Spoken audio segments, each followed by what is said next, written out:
Several giant monsters emerge along with a mystical force, and both are beneath the ruined city. There are numerous giant monsters spreading chaos and destruction. In front of a kind of giant centipede, there is a boy. Then he starts to activate some kind of magical ability as his eyes are glowing. In an instant, he launches a powerful blue ray toward the monster. He smiles as it appears he defeated it without any effort. Returning to reality, someone begins to call for Lu Shen. Waking up with a tired face, he asks what happened. Everyone in the classroom starts laughing, and his teacher scolds him, saying that he slept the entire day again. Irritated, the teacher warns that there are only 200 days left until the final exam, and all the student does is sleep endlessly. He warns that if he continues like this, he won't achieve anything in life, not even as a construction worker. He asks what the minimum status of a construction worker is, and the boy responds that it is 0.8. Laughing a lot, one of the students intervenes, saying they can let the kid sleep, and another says his life status is 0.7. Disappointed, the man says that the boy isn't even trying. After that, he dismisses his class, which makes everyone happy. This is Liu Qiming, one of Lu Sheng's friends, who asks if he had a nightmare again. In response, he closes his eyes, remembering what he dreamed. It was a dry and depressing field with only monsters. He comments that his nightmare made his mental state drop and that his life status went to 0.02. So his friend responds that they are regular humans. Standing up, he invites him to go to the internet cafe to play games, and his friend replies that he is not in a good mood and prefers to go home. Surprised, his friend asks why he is going home so early and invites him again to play, but the protagonist refuses once more because he needs to sleep. Then another student calls for Liu Qiming to go play, and he says he is coming. Frustrated, he says goodbye and promises that next time they will play together. Sometime later, the boy is walking on the sidewalk. He says that he never thought that after reincarnating in this new world, he would still have to worry about exams. Tired, he says he stressed too much about math and should at least check the news. It seems this world and his old world are not so different after all. In the middle of the city, he sees several advertisements along with a news screen. Suddenly, a woman carrying several boxes arrives and tells him not to get distracted in the middle of the street. Impressed, he notices how strong this woman is and wonders if one day he will be like her in that regard. It's already late in the afternoon. A woman is applying something on her husband's back and asks him to grit his teeth and hold on because it's almost over. These are the protagonist's parents, who arrive at his house. Putting on his shirt, his father asks if he is hungry, and his mother says she will prepare dinner since they are just waiting for their daughter to return. Concerned, the boy calls for his father. He asks why they don't buy a blood circulation device and comments that he heard that just by holding it, one's vital energy and blood increase. Smiling, the man says that this is not a wound that happens because of age. He also mentions that he is as tough as metal, so these injuries are nothing. Changing the subject, he says he has a present for the boy. Presenting it, he says this is the latest recovery powder from the benevolent clinic. Seeing this, the woman asks if this isn't the recovery powder that costs $20,000 and was advertised on TV. Patting the man on the back, she says he is incredible for getting it. Soon, he endures a few slaps. Happily, she says it's perfect, and that her superiors allowed her to bring the leftover pork from work, so they should celebrate his effort with it. Both are very happy with this achievement and start laughing, while the protagonist holds back from saying something.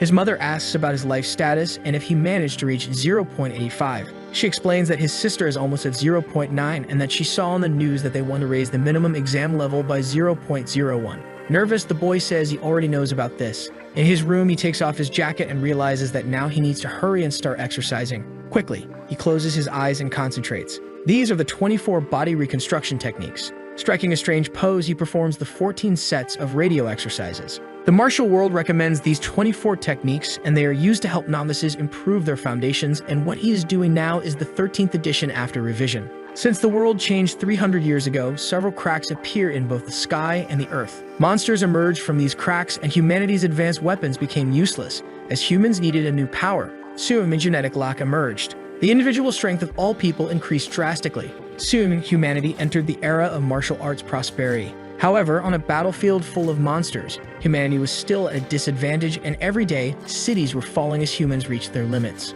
A man gives a speech that these people were born into a world without rest, so they must carry this responsibility, and that each one is the future legacy of martial arts. Sometime later, the protagonist is tired after completing 3 sets of the body reconstruction techniques, and his status hasn't changed, so he compares himself to his sister. His parents brought him a lot of medicine to use, and even the heavens gave him a second chance by reincarnating him into this world, so he wonders if this is the result. Sweating heavily, he says it's useless even after doing it 3 times, so he must do it as many times as necessary. His vision starts to blur. Apparently, he faints, but he quickly wakes up startled. As he gets up, he wonders if this is the desolate feel from his nightmares. Pinching his own cheek, he says that it seems he still can't wake up. Behind him, a monster emerges, roaring and attacking. The boy falls to the ground, managing to defend himself just barely. Paying attention, he realizes it is some kind of zombie. He says he has managed to escape from them a few nights, but he can't believe he was caught by this creature. Without wanting to talk, the zombie tries to hit the hero with a headbutt but misses, striking the ground instead. Irritated, the boy tells the monster not to underestimate him. Placing a foot on the enemy's chest, he says that even though he is terrible at combat and even though he's a weakling with a life status of 0.7, kicking, he says that even so, he will become a martial artist. After the kick, the monster is sent flying far away. Grabbing a stone in his hand, he prepares to finish off the creature. He hits the zombie with all his strength using the stone. After this attack, Lou is covered in stains and exhausted on top of the defeated zombie. He feels relieved for finally defeating it and notes that a zombie's weakness is its head. Suddenly, a black and blue energy starts to consume him, and he questions what this is. It begins to spread all over his body. It starts to show the zombie's memory when it was alive of him at the beach, saying he wants to join the military defense. It also shows the day he became a member of a base. He also learns body reconstruction techniques and that more power means more survival ability. At one point, the base's gates were attacked by evolved creatures. Returning to the present, the boy is shocked to realize these are the zombie's memories when it was alive, and he wonders why he saw this after defeating it. Trembling, he keeps asking himself what just happened. Without giving him time to think, another zombie appears behind him. Turning around, the protagonist prepares to defend himself. He is enveloped by a killing aura, delivering a fatal blow to the enemy without hesitation. His eyes are completely illuminated as if he were possessed. Then he regains his consciousness. Frightened, he questions what just happened and when he became so strong. Surrounded by that energy, he understands that this power is slowly entering his body. He wonders if it is from this armored zombie and if by killing zombies he will not only gain their memories but also their strength. Looking at his hand, he thinks he can't believe it and understands he just gained a lifetime's worth of experience without even trying. He questions if this doesn't defy the laws of nature. Sighing, he comments that if only this weren't a dream. Standing up, he says that it's also strange to call this a dream as it feels too realistic. As he approaches the zombie's body, he notices something. Quickly, its memories start to appear in his mind. Tired, he thinks that the base number is the same as the one that appeared in the previous zombie's memories and that apparently he needs to find this base 3 and 59. He says that absorbing the memories this time wasn't as unpleasant as before and that apparently he will need to find combat-type zombies to drain their combat strength. Suddenly, he sees something strange happening. Looking up, he notices several lightning bolts and that the ground is collapsing in front of him. He runs desperately as his vision blurs again. Then he wakes up and realizes it was all a dream. Dripping with sweat, he notices that he finally woke up from the dream. At that moment, someone starts knocking on his bedroom door. A girl tells Lu Sheng to come out right now, as it's time to eat, calling him for dinner. He opens the door, looking exhausted and tired. She tells him not to even think about saying he was getting excited, because she knows he was sleeping until now. This is Li King, Lu Sheng's only younger sister. The boy starts laughing, and she watches him. With a dead look, the hero comments that he really fell asleep without meaning to. Looking more closely, she notices he had been exercising. Turning away, she says that now that he's awake, he should hurry and go downstairs and not make their parents wait. Embarrassed, she wonders when he got so muscular like that and that apparently he is really putting in the effort. Uncomfortable, the protagonist says that he's on his way. This girl was always close to him when they were young, from starting school together, but after she received the results of her first evaluation, her attitude toward him changed. This is no surprise as her health status is above 1.0 and her combat ability is well over 100. At this rate, she will soon receive a good offer from martial arts universities, and to sum it up, she's a genius. Thinking about himself, he realizes he is just a useless and worthless brother compared to such a genius sister. Looking at himself in the mirror, he wonders when he got this muscular. Besides, he also notices that he doesn't feel lazy at all, despite just waking up, and that he doesn't even feel sleepy, managing to fill himself with energy like never before. But that's not all. He also remembers all the memories he obtained from the zombies and the various combat techniques he inherited. He says that, apparently, he also got a bit stronger. He wonders if he can bring to this reality the strength he gained in his dreams. After a while, he goes to the table to have lunch with all of them and thinks that these things only happen in fairy tales. While eating a lot, he asks if his mother's cooking has improved and that today's dishes are really tasty. Showing the bowl, he asks for more food and says it's so good he can't stop. By the piled up dishes, it's clear the protagonist has already eaten quite a lot at dinner. Awkwardly, he tells them not to worry because he's already full. Taking the bowl, his father says he won't let him go hungry in his own house. He asks his wife if she can make another pot of rice and cook a few more dishes. Patting his shoulder, he says that all boys are like this during puberty, and that if he never felt full, no matter how much he eats, before you know it, he'll grow taller. He asks how long he can keep growing. His sister responds that he is already 18 years old and that the last time it was checked, it was only 0.8. His father tells the girl not to belittle her brother all the time. Every number counts, and there is a big difference between graduating from a martial arts university. Looking at his hand, he thinks that perhaps his health status really did increase in the dream. He wonders if it's just his imagination and that he should take the dojo test. Sometime later, he is on the street, staring at the poster. He understands that the master of the Hongshuan dojo is called Nai Hongshuan, being a level 4 martial artist. The Martial Alliance's global standard. The health status of a level 1 martial artist is 1.5 and their combat power is 150. Meanwhile, the health status of a level 2 martial artist, combat power, ranges from 1,500 from Category 1 to Category 2. Then the health status of a level 3 martial artist is 100 and their combat power reaches up to 10,000. One can only become a level 4 martial artist by reaching a peak health status that exceeds 200 and combat power must reach 100,000. He quickly realizes that a health status surpassing 200 is equivalent to 300 of his own,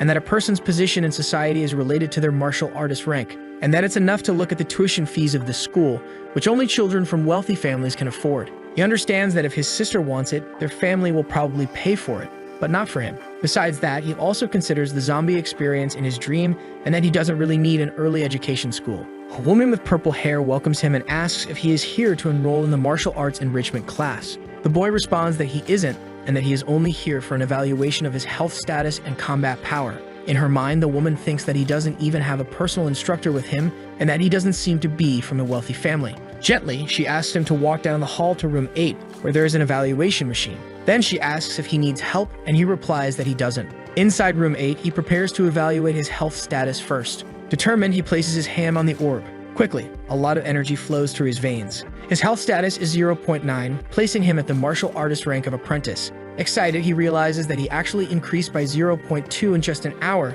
and that this is how cultivation should be. Thrilled, he understands that he is almost tired of being a novice apprentice, but he is a genius, and at this rate, he will be able to move further along the martial arts path. After checking his health status, now he decides to check his combat power. Preparing to strike the mannequin, he concentrates his energy and says that everything will be fine, because the experience and combat techniques from those adapted zombies are all etched in his mind. Then he gets ready to strike with all his might, delivering a strong left punch to the mannequin, which starts to tremble with the force. After the strike, he eagerly awaits the result. His combat power measures 113. In shock, he realizes that it is even higher than the limit for his health status. He questions if this is real and if he can truly become a martial artist. He reflects that he slept for an hour, and that his health status and combat power increased significantly. He wonders what would happen if he slept for 8, 9, or 10 hours in one night. Will he be reborn? Sometime later in bed, his eyes are wide open. No, and he says he can't sleep when he wants to and questions if he slept too much in class. Turning on the light, he says it's only 9 p.m.,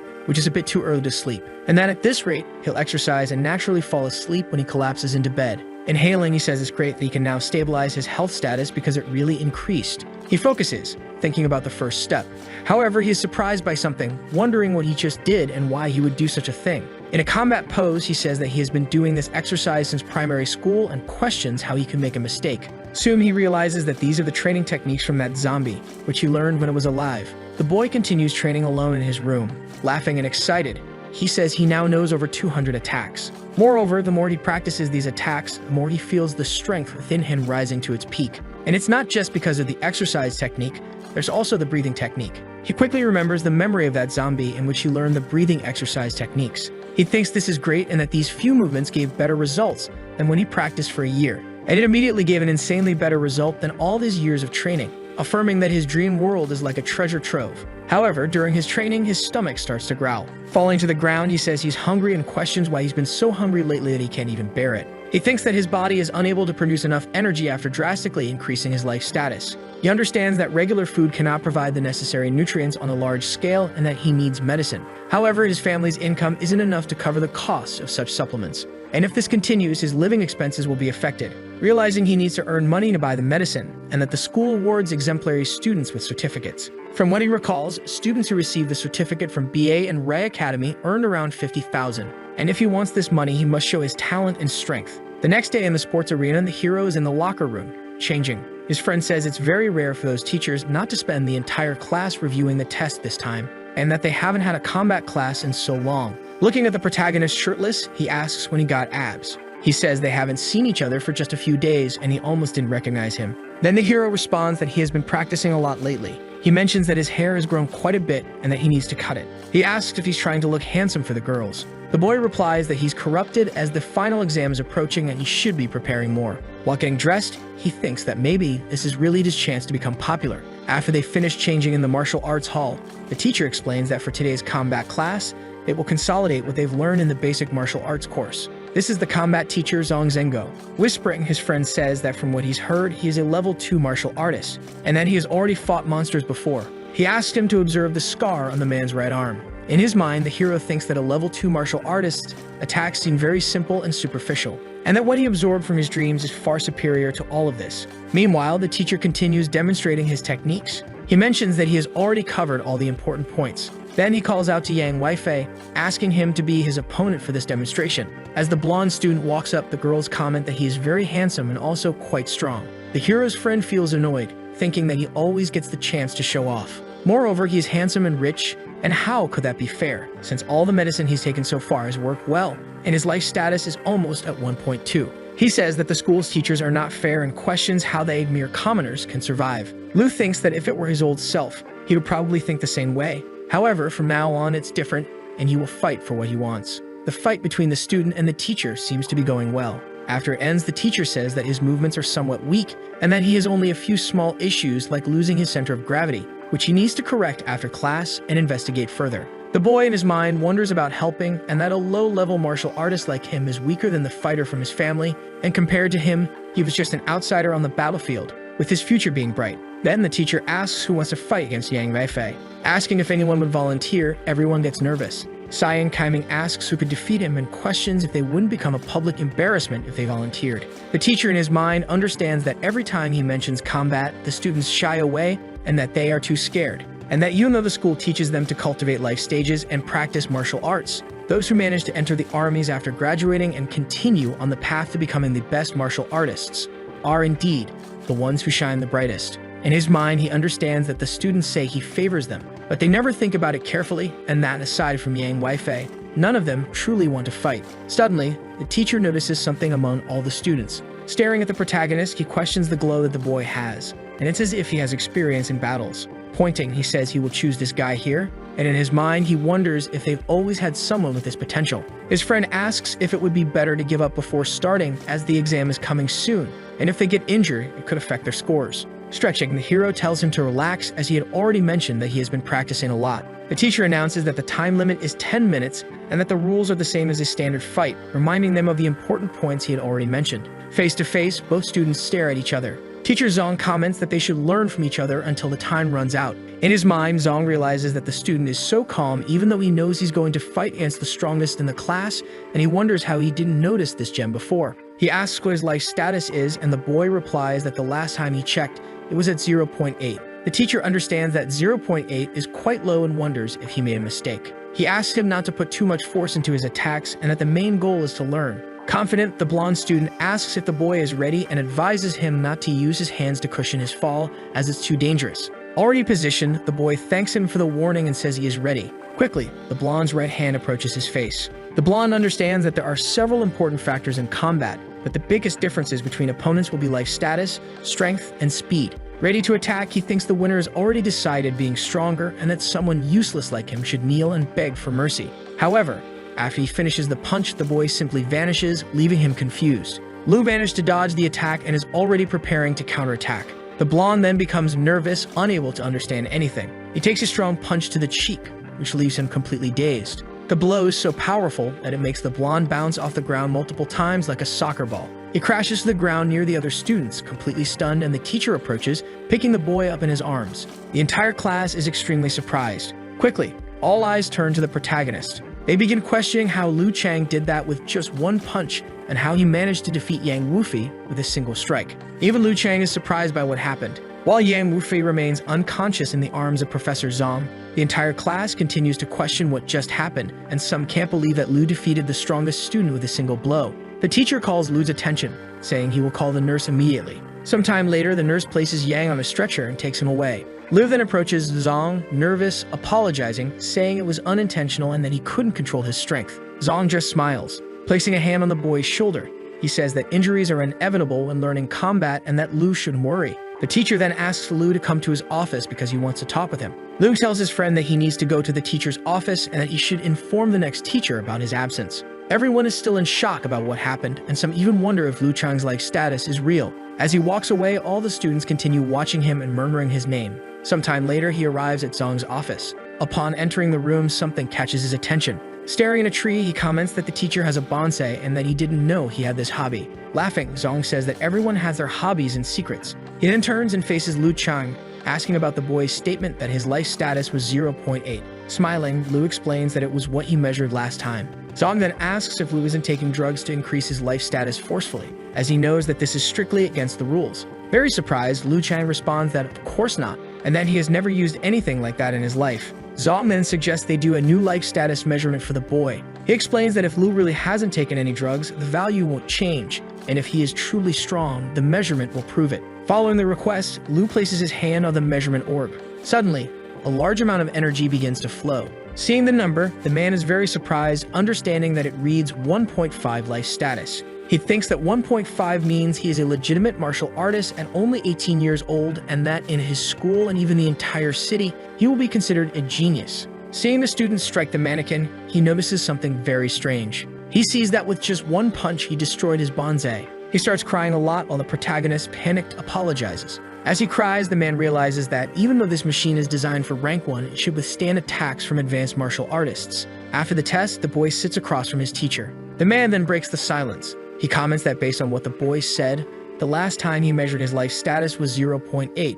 Spig asks when that was. The protagonist responds that it was 15 days ago, which leaves the man completely surprised. He wonders if, in just 15 days, he managed to increase his life status from 0.8 to a legitimate martial artist number, then questions what kind of wealthy family he comes from. Laughing, the boy says his family is quite normal and that he doesn't have any great master either. He comments that how he managed to increase his strength so quickly is simply a secret. Standing, the man questions how the boy's life status doubled in just a month and how his battle strength is much stronger than that of a legitimate martial artist. He recalls when he was a student, his stats were good, and after cultivating for years, he finally reached the level of a level 2 martial artist and joined the army. Then he remembers that when he was on the battlefield, he noticed something very strange. He realized that humans didn't want to triumph over the monsters, and that when they started gaining absurd amounts of strength, humans seemed small and useless. However, a woman appeared, struggling to save him. The man says that those capable of defeating these monsters are the ones who possess insane amounts of strength, and that ordinary humans can't even keep up with them.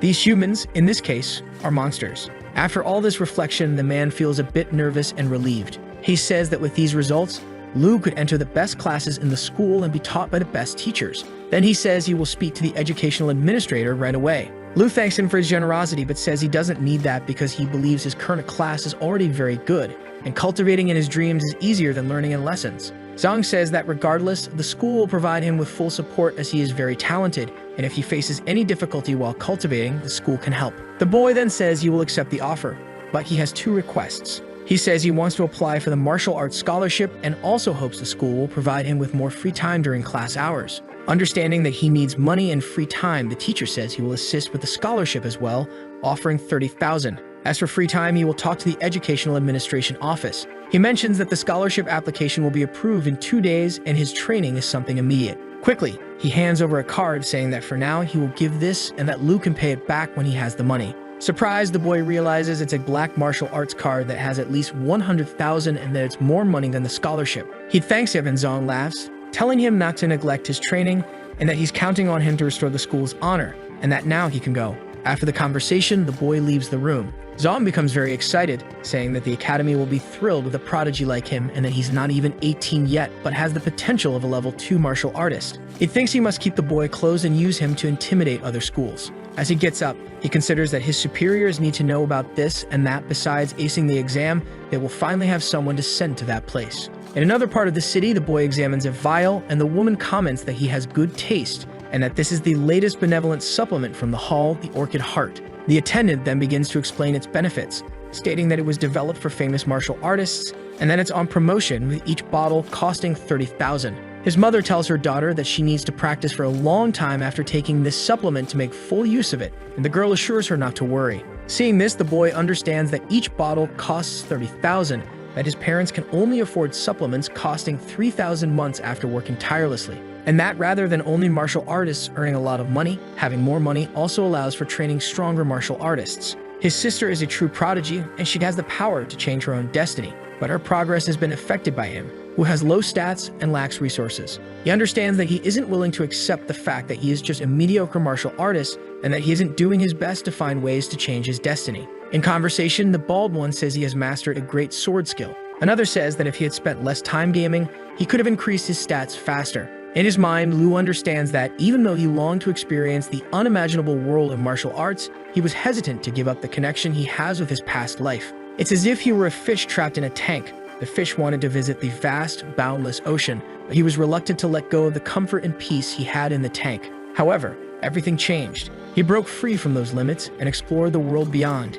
gaining the opportunity to change his destiny finally. Soon he won't make the wrong decisions about what he wants and how he should do things. Suddenly, he begins to realize that he has just mastered the enormous amount of battle memories he absorbed before, and his combat techniques have greatly improved. With clenched fists, he understands that his teacher had already mentioned this before class, and it was enlightening. Walking away with some bags, he realizes he has made some progress and will continue to grow stronger, pursuing everything he desires. Inside his lucid dream, a zombie appears. It charges at him with full force, but the protagonist easily blocks and prepares to attack.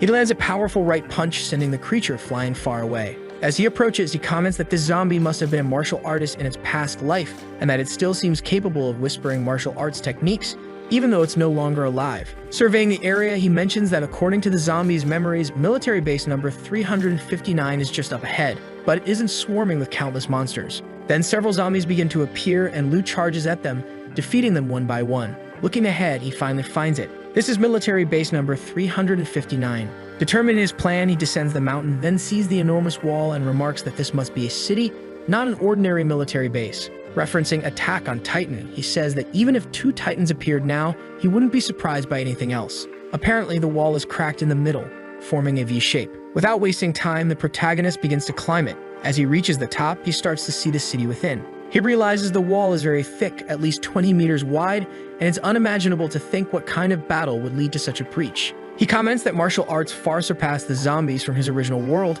and that if such a powerful civilization fell to the monsters, what would his future be like? Observing the city, he notices that one building looks different from the others, likely the military base or headquarters. However, he starts to see something there. Spotting a man sitting on the ground, he wonders what it is and realizes it's probably another zombie. Staring into its eyes, he is startled, falling back abruptly. He questions what that was and wonders if it was a shockwave and what's with that eerie aura. He decides it's better not to approach that place and that he shouldn't think about it for now. He decides that he should first explore the surrounding area, noting that the zombies below don't seem that frightening. Several zombies are walking throughout the city. Suddenly, one is hit in the eyes. After striking it, the protagonist jumps onto a fence and then onto a wall. Then he is surprised by something else. Entering a room, he remarks that there are no zombies here and that this place looks like a normal apartment. It seems that whoever was here was enjoying a meal when the apocalypse occurred, and there are no signs of forced entry, so he wonders if people transform into zombies because of that terrifying black mist. Looking to the side, he sees something different.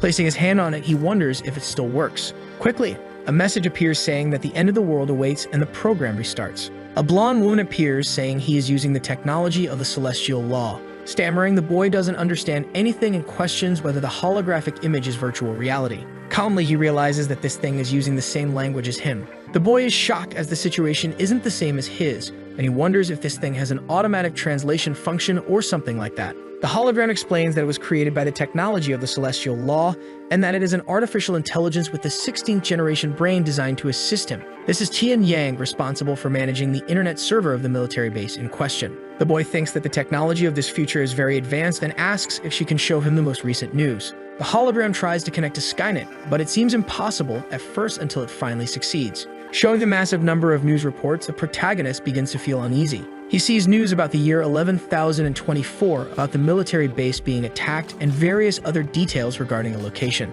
Then he notices that there is mention of a Class X martial artist, and that this world and his were very parallel, and their progress in martial arts is unimaginable. Then the holographic book begins to turn pages, and something catches his attention. Then he begins to see images of various monsters emerging. All of this is in front of him on a small screen. Nervous, he understands that the martial arts technology of their world has developed to an incredible level. However, even the Class X martial artists, along with a tall and sturdy wall, couldn't defend against the monsters and the black mist. Despite having abandoned the celestial body they once called home and even sending a search team into space in search of another suitable planet for humans. After the obliteration of civilization on that day, no good news was ever sent back. In other words, as expected, humans are incapable of avoiding extinction. Even with all their civilization thriving, it's lamentable. Sitting on the couch, she asks the hologram if she can investigate the history of the world. She agrees and begins retrieving the entire history of planet Earth. A large holographic scroll starts to appear in front of him. The analysis indicates that the people of this world were very strong,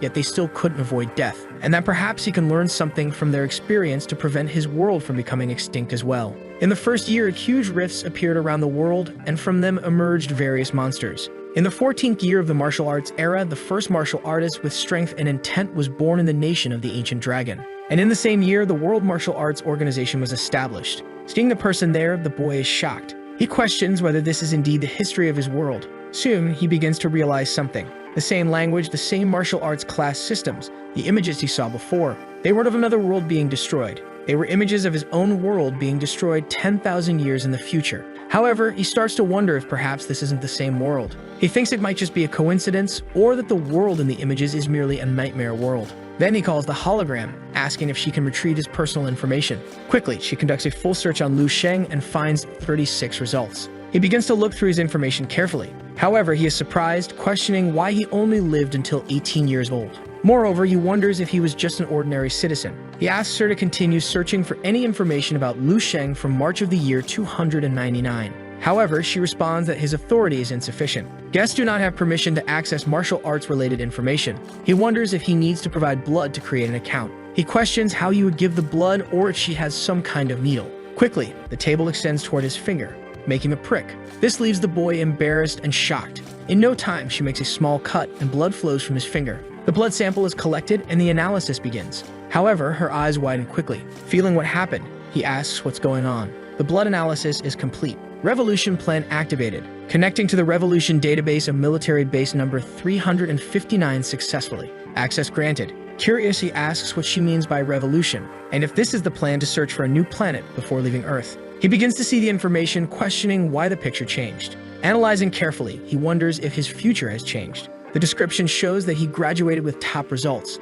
At Bei Academy, he ranked 23rd in the entire city. He entered the Bei Martial Arts University. 3 years later, he joined the armed forces. After that, he served at the Tanna military base and died on the southern battlefield. At 17 years of age, he was still single and was also the first official lieutenant. But he made no remarkable contributions. Surprised, he wonders if becoming stronger changed his future. And the information beyond the age of 18 matches what he remembers. The instance where his strength increased significantly before the exams was also recorded. However, no matter how impressive his story is, all this glory didn't mean much. In this database, he cannot be considered a genius. After all, in a database with over 10 years of information, there are many geniuses. And as stated, not everyone managed to leave their mark in history. However, he notices gaps in his personal information. He can only record his blood IQ level of 2012 and battle strength of 257 when he took the verified exams. If he ignores the dream world and focuses on training, breathing techniques, and uses the resources available to maintain his progression speed, he will be able to reach these values within 200 days.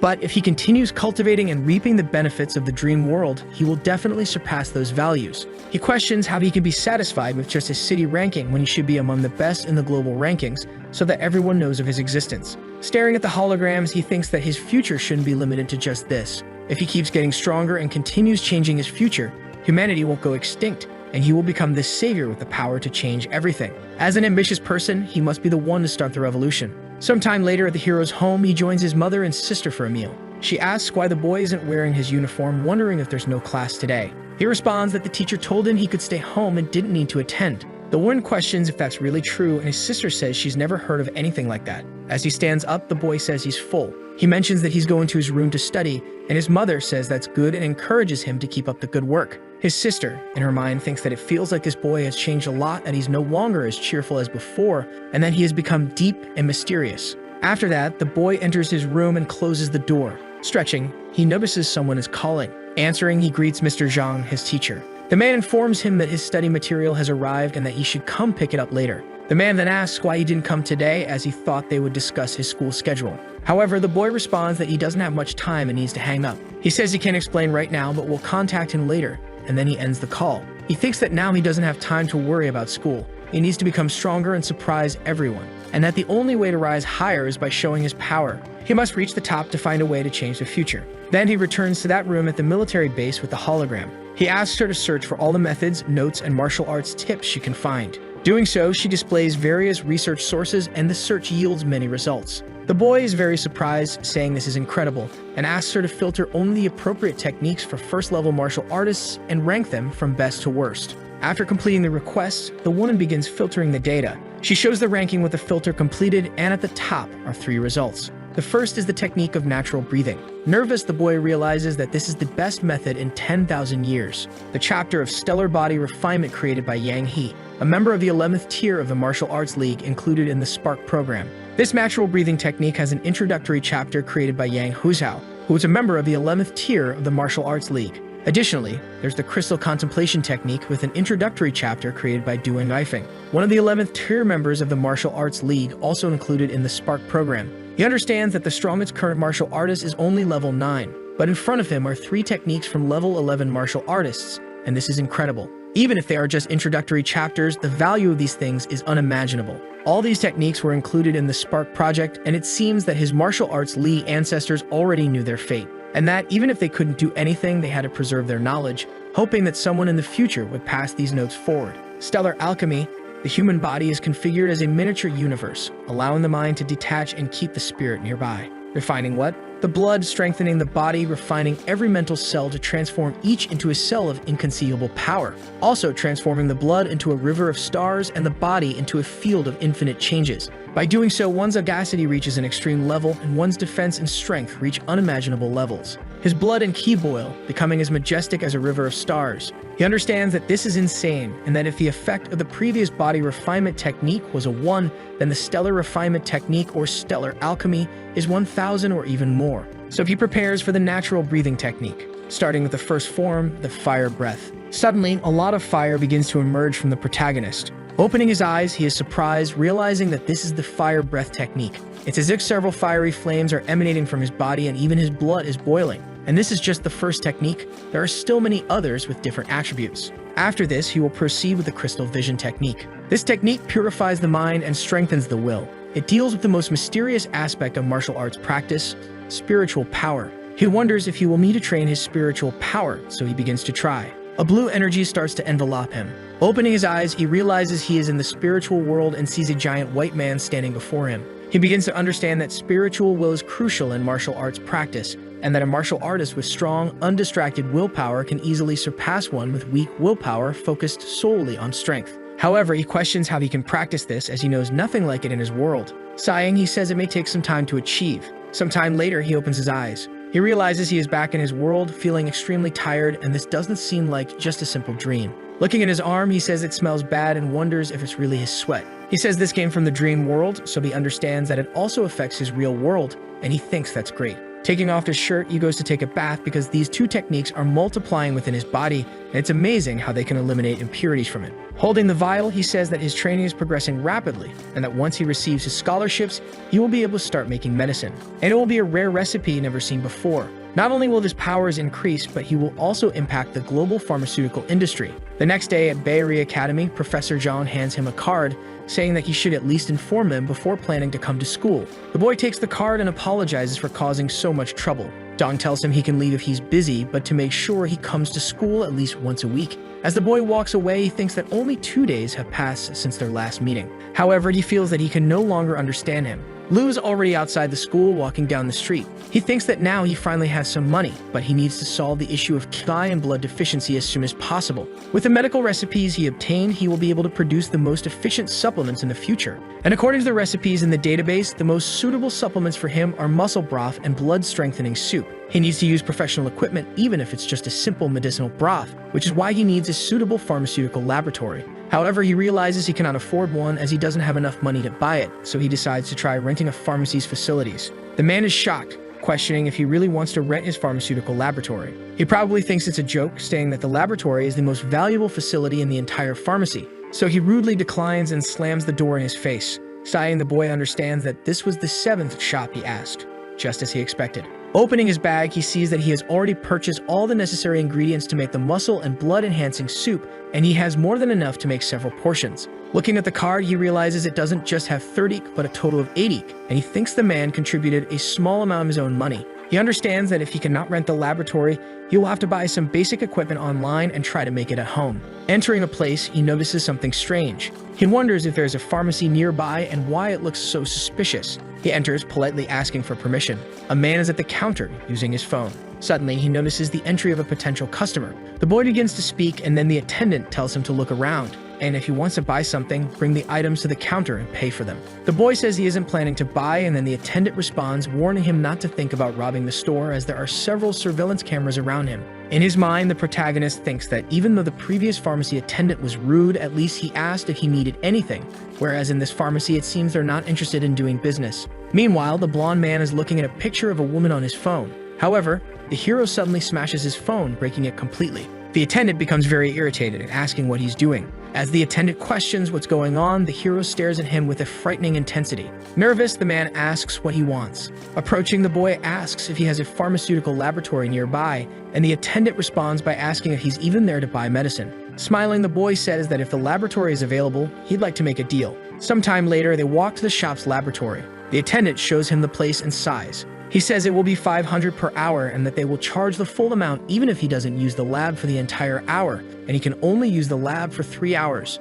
The boy says he understands and will pay in advance. Pleased, the attendant says that's great and that he can do whatever he wants. The hero immediately starts putting on his lab coat. He says they're going to begin, and this will be his first time making medicine. First, he needs to prepare his ingredients. For this mutant lizard with green patterns, he needs to remove its scales to activate it. Then he needs to add the neutralizer, fixing the concentration at 85% and maintaining the solution at a constant storm. Next, he needs to liquefy the condensed moonstone using a laser transmitter. This way, he will convert the material to a liquid state and collect it, letting it cool for a while. Finally, he needs to cut a small portion, and this mutant jar is extremely tough, so he must be very precise. After processing all the ingredients, adjusting their medicinal properties, and mixing them, he will finally obtain the muscle and blood enrichment soup. Holding the vial, he realizes he succeeded and he didn't expect to manage it on his first try. However, he knows he'll only find out his creation was successful after consuming it. Without hesitation, he begins to drink the purple liquid from the vial. He says he doesn't feel anything, not even a taste, and wonders if it failed.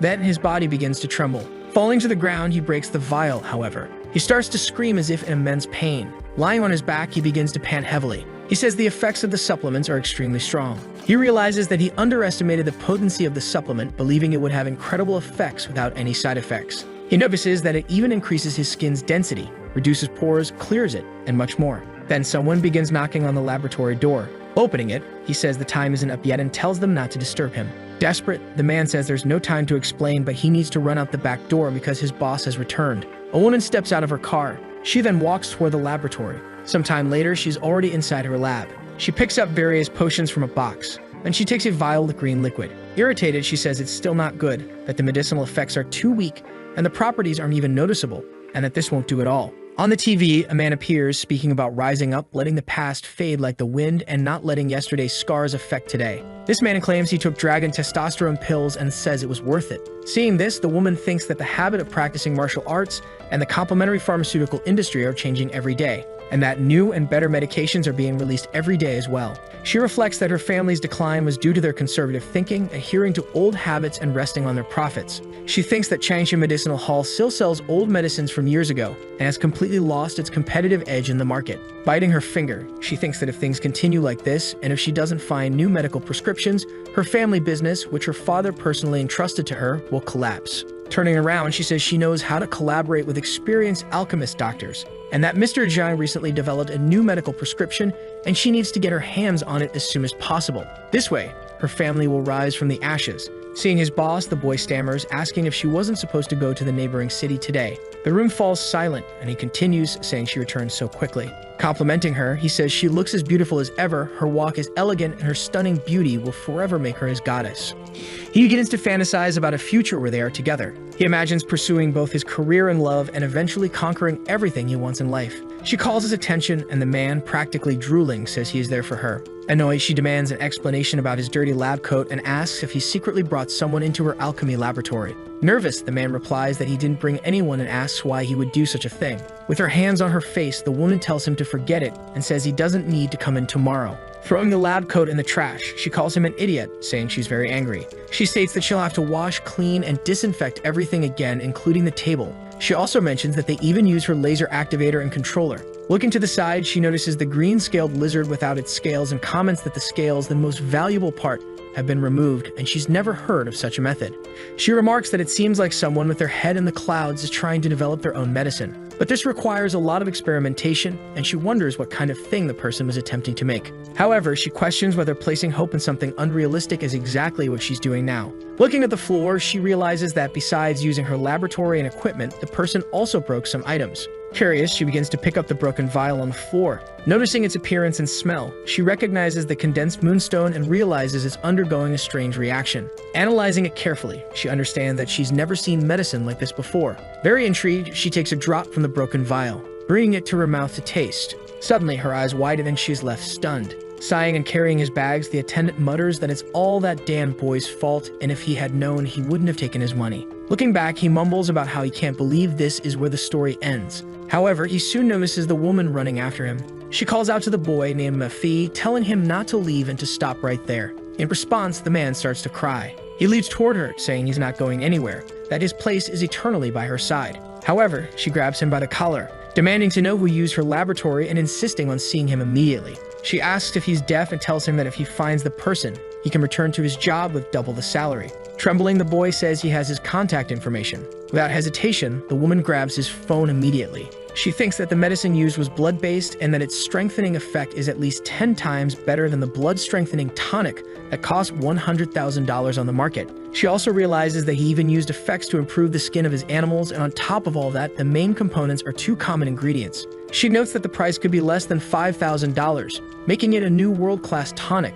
Calling, she says she has finally found the opportunity her family needed. Meanwhile, the protagonist is in his void, meditating as if he's increasing his spiritual energy at that very moment. After his training, he begins to awaken. The stellar body refinement technique was inspired by a martial arts technique by Jin Shanxi. The incredible ability to awaken the human body's potential is simply beyond human comprehension. And the natural breathing technique is also phenomenal, possessing immense power. Without the complementary action of this breathing technique, the effects of the stellar body refinement technique wouldn't be nearly as effective. His vitality has also increased significantly. He made 12 portions of that medicine, and given his current physical state, 2 portions a day would be sufficient. Suddenly, he realizes someone is calling him. Without saying anything, he picks up his phone to see who it is. Noticing that the man has answered, a woman speaks, saying she saw the tonic he left behind. She comments that it is destined to be a product that will change its era, inviting him to collaborate and promote the product. The man replies that they can meet in a week, and the woman is taken aback, asking if it could be now. Irritated, she decides to take it out on her employee.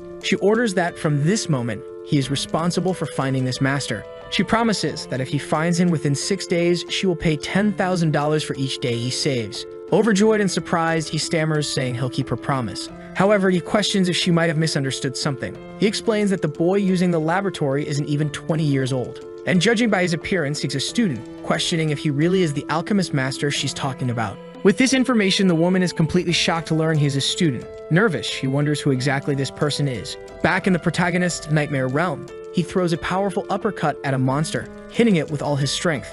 From a distance, another zombie is holding something in its hands.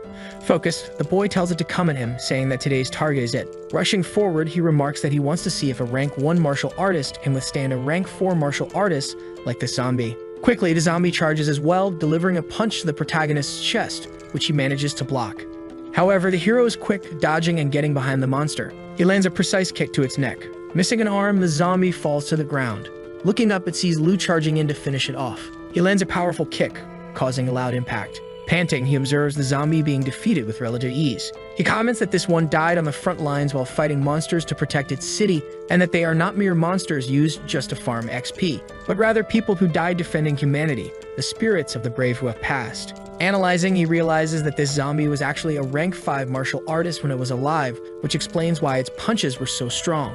It's been almost a week since he learned the new techniques, and at this pace, his vitality has increased rapidly with muscle growth and blood strengthening, in addition to fully absorbing the fist techniques and memories. He understands that if he integrates the secret technique of the stellar body refinement and the natural breathing technique, he will be able to exert a power hundreds of times greater than his current one. As he analyzes all of this, the monster begins to appear. Preparing to attack with energy, he decides to name this integrated attack Stellar Impact. Sometime later, back in the real world, the hero returns to the store in question. He says he'd like to rent an evaluation machine and asks if one is available. Laughing, the attendant asks why he's back and if it's because the exams are about to start, reminding him that vitality isn't something that improves overnight. The boy understands that this is the second time he's come here in just 1 month and that most people only do evaluations once a month or even every 6 months. But then the woman tells him he can go ahead because room 206 is available. Inside the room, he says that if his skills have improved so quickly, he should come here to track the improvement of his stats and will check his vitality first.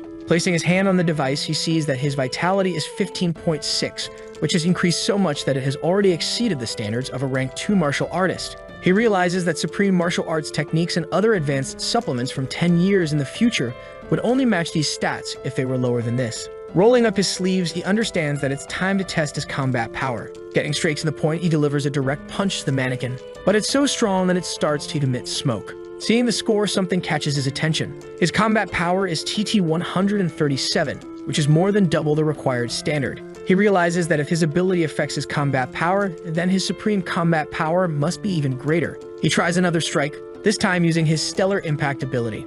After the test, he exits the room and approaches the attendant. Calling him a kid, she asks if he's finished and notes that he seems quite happy. Smiling, the boy says he is indeed very happy. Signing him off, she wishes him good luck on his exams. The boy walks out smiling as a blonde approaches. The attendant comments that looking at that kid this way, he's quite cute when he smiles. Then someone calls her. This is Mai Swan, the daughter of the master of the Hongjuan Martial Arts Academy. The girl remarks that she brought her brother back and asks who the person was that came for an evaluation. Laughing, the woman says that guy is just a normal student, but he's quite cute. In the background, the boy remarks that there's no point in being handsome since that won't help her survive.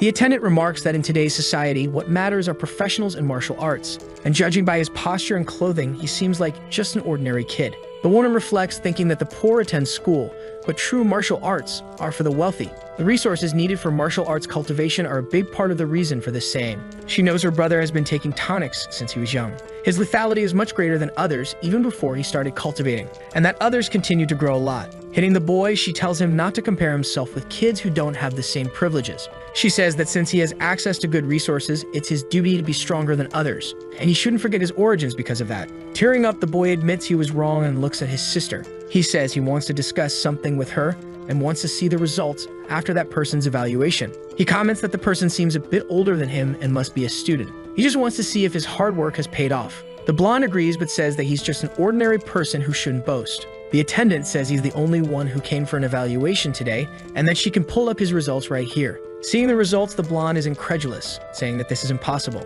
Falling to the ground, the boy questions if the device is broken. However, the woman responds that it was checked yesterday and everything is fine. The blonde then wonders if these results are truly accurate. She says they must contact their available staff and gather information on nearby students to find him quickly. She begins to look at the tablet with the results, staring at his photo, and says she will definitely find him. Sometime later, elsewhere in the city, Lucio bids farewell to the taxi driver, who laughs, saying he enjoyed the chat and that next time he would introduce his daughter. Nervous, the boy understands that this guy is quite enthusiastic and that if he had known earlier, he would have said he was there to take the martial arts certification exam. Approaching the building, he goes to open the door. A man rushes in, saying it's impossible because his combat power at home was clearly 150, and this year, how can this be happening? Another explains that the evaluation devices used by the Martial Arts Association are personalized and more accurate than those sold elsewhere. Smiling, the boy thinks this is great because it's more precise and he can finally call on it to understand his true strength. He then walks through the lobby to the reception. He asks how he can take the martial artist certification test. The woman asks him to fill out the application form first and then proceed to room 5203. After that, he arrives at the room. He is faced with a long queue of people waiting for the test. He thinks this is a waste of time and estimates that he should be taking the test now. He then overhears two guys talking about a girl, saying how beautiful she is. One comments that she is not only very beautiful but also strong and she seems blessed by the heavens. He notices that most people in line are around 25 years old, which makes him one of the youngest, but the girl appears even younger than him. Suddenly, a very large man enters the room. He grabs everyone's attention, asking for permission and apologizing. Another man says that this is the moment he embarks on the path of martial arts and is starting a new phase in his life. However, the large man steps in front of him, asking to pass. The man, easily 3 times the size of the other, still apologizes as he moves. Everyone is shocked by how strong and tall this guy is. A woman complains, asking who he is, and says that it's about arrival time, so he should wait in line. She insists he can't do that, but the person in charge of the test explains that he can because of his application form. His name is Zhang, and he's a level 3 martial artist, so he gets to be first in the test. The woman is incredulous that he's a level 3 martial artist, and everyone is surprised. They comment that this is very rare and that there are only 10 level 3 martial artists in the entire city. Only the protagonist understands that in the martial arts world, strength is everything, and with strength, you gain many privileges. With that, the level 3 muscular man heads toward the test. The woman remarks that it's just a level 3 martial artist and you don't become one simply by participating. However, the score starts to appear. Everyone is shocked to see the results showing a value of 107, and it's the first time they've seen a key blood score above 100 with their own eyes, which is incredible. The person conducting the test then announces that it's time for the second part, the combat power test. At that moment, the man throws a punch so powerful that everyone steps back. Meanwhile, the protagonist remains focused, watching his potential opponent. The instructor, upon seeing the result, is stunned. In the combat power test, his score is 10,831. The display indicates that this is amazing, declaring him officially recognized as a level 3 martial artist by the association, eligible for a monthly allowance of 30,000 won. Looking back, he notices both the young girl and the protagonist. The girl remarks that a blood score above 100 and a combat power above 10,000 make him a level 3 martial artist, and the pressure from the wind after the punch was intense. Lu comments if this is the level of a level 3 martial artist. Surprised, the girl wonders what he means by that, thinking that it's hard enough just to stay steady under the wind pressure of someone like that. What is this guy trying to pretend? Approaching the instructor, he asks if he can take the test. He notes that there's no one else in line. Smiling, the instructor is surprised that he's still calm after witnessing that punch. Whether it's enthusiasm or confidence, he tells him he can begin the test. Laughing, the instructor advises him not to be nervous and to keep his heartbeat steady as usual. When he places his hand on the ball, the score appears, 15.7. Everyone is shocked, including the girl, who wonders if that guy isn't around 17 or 18 years old. From a distance, the muscular man notices that the boy is a level 2 martial artist at 18 years old, which is remarkably young for such high blood values. The instructor tells him to relax and not let Jeo's punch affect him, and that he can attempt the combat test as many times as he likes. In response, the boy laughs and thanks him, but says there's no need. Preparing himself, he states that one punch is enough. At that moment, both the muscular man and the girl focus their attention on the protagonist. A huge purple light erupts in the room as the protagonist delivers a punch so powerful it shatters the glass in front of him. This shocks the muscular man, leaving everyone else in the audience astonished, as his combat power registers at 15,709,140. He reflects that after mastering the fist technique along with others, his combat power has increased tenfold compared to the standard equipment vitality requirements. Stuttering in disbelief, the instructor congratulates him, commenting that his abilities surpass those of even rank 2 and rank 3 martial artists.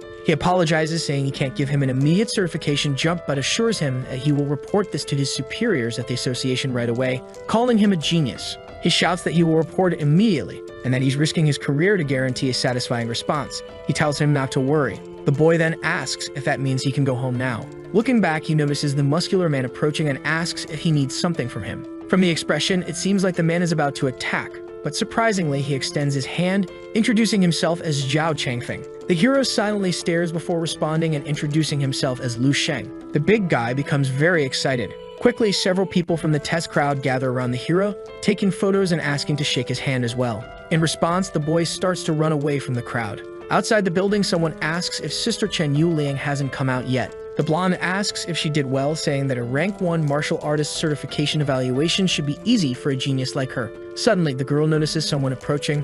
Upon closer inspection, she realizes it's her brother. He walks up to them and asks what they are doing here. Surprised, she says she should be the one asking that, pointing out that he's always wasting time sleeping and questioning what he's doing at the Martial Arts Association. He says he had something to do and asks what they're doing there as well. One of the girls introduces herself, saying they are his sister's classmates, and that they came to witness the scene of their martial arts club participating in the evaluation. Laughing, she comments that he's very handsome and quite different from how Qing described him. Annoyed, she asks if they've already forgotten who looks out for them at school. Ruffling their hair, she says she's leaving and waves goodbye. One of them remarks that it looks like they were expelled and super irritated. The girl says no way, calling them traitors. Suddenly, senior sister Yang arrives and she asks how it went and if she passed. Yang says she doesn't want to talk about it. the desperate incident during the evaluations caused them to be suspended, and they'll likely have to wait until later. Nervous, one of them asks what could have caused the evaluations to be suspended. She explains that a demon, some guy clearly their age, scored a vitality of 15.7 and a combat power greater than a rank 3, over 15,000. Then one of them asks, just to be sure, what the guy's name was, and the woman says his name was Lu Sheng, leaving them all stunned and terrified. The girl asks if she's talking about her brother. Elsewhere, the protagonist notices some commotion as several women gossip about martial artists. He wonders why there's such a fuss and says it has nothing to do with him. Looking at his phone, he notices the medicine card calling again. He decides to ignore it, figuring that all this future medicinal knowledge could make him very rich. However, he knows he'll have to investigate first and see which ones are worthwhile. Sometime later at his home, the hero is deep in concentration. Clicking on the device, he asks the optical mind to activate. Then he politely asks the hologram to retrieve his biography, and it promptly complies. He then sees his entire biography, all the way up to when he becomes old. Seeing this, he is quite startled. He became a level 2 martial artist at 18 and participated in prodigy training camps in another province, ranking among the top 20. 3 years later, he grew artist at 18 and participated in prodigy training camps in another province, ranking among the top 20. 3 years later, he graduated from the Martial Arts University and joined the military, retiring as a 5-star captain and founding the Sacred Martial Arts Academy. He was promoted to a rank 6 martial artist at 45 and attempted to become a rank S martial master at 58 but failed. After all this, he died in a monster trap in the city of Bahia in July at the age of 87. Seeing all this, he realizes that his future can be changed, at least his own. Because a week ago, all the information was very different, and he was supposed to die at 37. However, all this is still far from what he truly wants. Because for his world and its future, this change is ultimately useless. If he wants to change humanity's entire fate 31 years from now when calamity strikes, he will need much, much greater power. Thus, being a rank 6 martial artist is nothing, and even a rank 7 master or a rank 9 martial saint would be useless in reversing this future. In other words, he will have to reach the peak of martial arts, achieve rank 10 or even rank 11, and only then will there be some hope. Even if it's just a glimmer, since he chose this path, he's not going back. A man is writing something with a brush on parchment while listening to his leader speak. The man says that if President Xian put this much effort into educating others, it would be even better. Laughing, he asks the old leader to stop teasing him. This is Shou Yu, Assistant Director of the Martial Artists Association Bahia, Level 6. He explains that he's not against people from the city, but knows that Bahia doesn't have a centennial family to rely on, and they don't have the capacity to provide significant resources. Any contact with the slightest talent would leave by all means, and there's nothing he can do about it. Hearing this, the man remains silent and mentions that the training camp is almost here, which startles the other man. He says it's been years since they sent anyone to participate in such a large organization like Bahia, and he should forget about this whim. And this time, no matter what, he must protect the city's population. Irritated, he says he wants nothing more than to discover a genius, improve, and advance. He thinks that if he were in a top position with all those resources, he could write all those gods here. Leveling up would be impossible otherwise. Just then, a woman enters the room saying that something happened during the martial arts evaluation. The man asks why she is so upset and why she didn't even knock on the door. Desperate, the girl apologizes and says that the action is important and that just now the evaluator said she had very important information. She says that during the evaluation, an 18-year-old level 2 martial artist appeared with a battle power of 15,000. In shock, he tells her to quickly show the recording. Focused, he starts looking at the tablet, watching the protagonist in action. He asks if that is a perfect realm combat technique, and she asks what that means. Explaining, he says that it is a technology used in the martial arts world, and that she just needs to know that cultivating a realm technique at that age is something less than 10 people in the world are capable of. In shock, he realizes that even if it is a perfect realm technique, it's impossible based on a blood value of 15.7 and ki level. He is surprised to understand that he is 18 years old and has a battle power 10 times the average blood and ki value coming from an ordinary family. Then he concludes that it must be this. There is no other explanation. Quickly, he starts laughing a lot. Lifting her in his arms, he calls her sweetie and says that this martial artist is 1 in a billion and has appeared in their city. He starts getting very excited, and she asks what a special martial artist means. He explains that among those who cultivate, there is a martial artist with a special gift. They will awaken a power so enormous that an ordinary person cannot even imagine, and their blood and chi levels will increase after awakening, and they will possess a unique talent. Excited, he leaves the room, saying he must especially go to Lu Sheng's house and properly visit his parents to thank them for giving birth to such a wonderful son. Elsewhere, a man appears saying he has found Lu Sheng. He says his name is Lu Sheng, that he is a student at the Barai Institution, and that his father works at the docks while his mother works as a cashier at a supermarket. The boy asks what they are looking for in this person if he has annoyed them, and that he is just a boy from an ordinary family. Then the girl tells him to shut up. Taking her phone, she says she knew they would be fast, but she didn't expect them to be this quick. Nai tells the boy to go and buy the proper expensive gifts for the parents and for a young girl right now. With the phone in hand, she thinks she has finally found him, while her subordinates ask if she is really going to get married. In his room, the boy is focused when someone knocks on his door. His sister tells him to come quickly, that someone is looking for him, and he thinks he hasn't heard Lai King call him brother in a long time and wonders who could have arrived. Then he finally reaches the living room and encounters two people. His mother tells him to come over quickly, and the man starts introducing himself, saying it's a pleasure to meet him. He explains that he is the president of the Artists Association at Baha University and has come especially to speak with him about the evaluation results. Mainly, he thinks this guy must be at least level 6, and then says it's a pleasure to meet him. Mostly, the man understands that he is not scared and remains calm, and his temperament alone is something rare to see. His mother then explains that this is Miss Nai Shuang from the Hongchuan Martial Arts Center. Introducing himself, he says it's a pleasure to meet her, and that they have met before at the Martial Arts Center but wonders if he remembers. Then the man responds that yes, he does, and says hello to Miss Nai. Intervening, the man says he will be brief. He has come to talk to him about the level 2 badge because his level has already far exceeded the standard. Therefore, he says that his monthly allowance will be measured as that of a level 3. Not only that, but he has decided to give him a monetary reward of $1 million as a form of encouragement. This leaves his parents completely shocked, asking for someone to pinch them. Continuing, the man says he hopes he can continue working hard on his journey and keep achieving more brilliance. The boy then thanks him for all the encouragement and support given by him and the association. However, he says that nothing is free in this world and that he will have to repay the kindness. So he asks what he wants him to do. Sighing, the man says that he is indeed broadening his horizons. Handing something over, he says he hopes he will join the talent training field in Dongning province. Standing up, he wonders if they are talking about the training field and realizes that indeed is the training field that gathers all the special martial artists, but it is also the place that destroys talents. He tells the story of O Senior, known as the greatest potential in the martial arts sector, who participated in this training field and became just an ordinary person due to trauma. He tells the boy that his future is bright and that there is no need to take such a risk. Then the man responds, acknowledging that indeed there are risks. However, he explains that this place is the solution for true talents and that the newcomers in the city should be considered nothing but commoners compared to them. But he says that, in any case, he will respect his decision and asks what he will choose. At that moment, the boy starts smiling, saying that he is right and that he also believes he hasn't reached his limit yet. Sighing, the man says he will come to pick him up in 2 days, and if not, he will no longer bother him. As he stands up, he says he will see him in 2 days. After the man leaves, the protagonist calls Miss Ni and asks for an explanation as to why she is here. Then the girl starts to blush, feeling embarrassed, thinking that he looks much more handsome in person than in the photos. She explains that she came to deliver an invitation to Mr. Lu Sheng, which is an invitation to become an honorary disciple of the Hongchuan Martial Arts Center. Curious, the boy asks what it means to be an honorary disciple. She explains that the disciple doesn't need to attend regular training all the time, and all the classes and equipment are free, even his own father could be his instructor. Nai says that he will need to take on a responsibility functioning as a title. She thinks that if she can spread the news that he is an 18-year-old level 2, his popularity will explode, and she can even see parents fighting to enroll their children. Abruptly, the protagonist declines the invitation and thanks her. In shock, she says they can discuss the benefits and there's no need to reject it outright. Then he says he can be an honorary member, and they can also announce that he trains at the center. However, he states that he will not be a disciple and doesn't need that title, but can join them if they accept his terms. Seeing this, the girl is shocked but says it's a deal and that the honorary title will be exclusive to the Hongchuan Martial Arts Center. She says they will send a monthly allowance of about $1,000 directly to his home and that they will not bother him any further. After that, the girl also leaves and closes the door.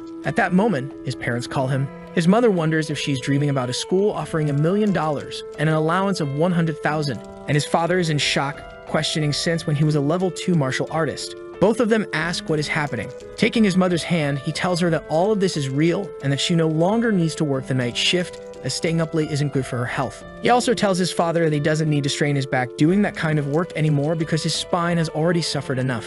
He says that now he also makes money and that soon they can both stop working so hard. Sometime later in the philanthropy hall, the woman is very irritated, biting her fingers, saying that it's been a week and she still doesn't have his name. She looked through all the recent pharmaceutical documents but didn't find anything and questions where this genius came from, as the drug he created and the studies conducted on it yielded shocking results. Not only is it stronger than class 1 and 2 drugs, but it is also stronger than most class 3 drugs in addition to the numerous benefits it offers. Despite all of this, its production cost is less than $3,000, while Class 3 drugs can cost up to $200,000, making this the most innovative drug of the century. Angrily, she slams her hand on the table, asking the employee where this guy is, as he couldn't have just disappeared for no reason.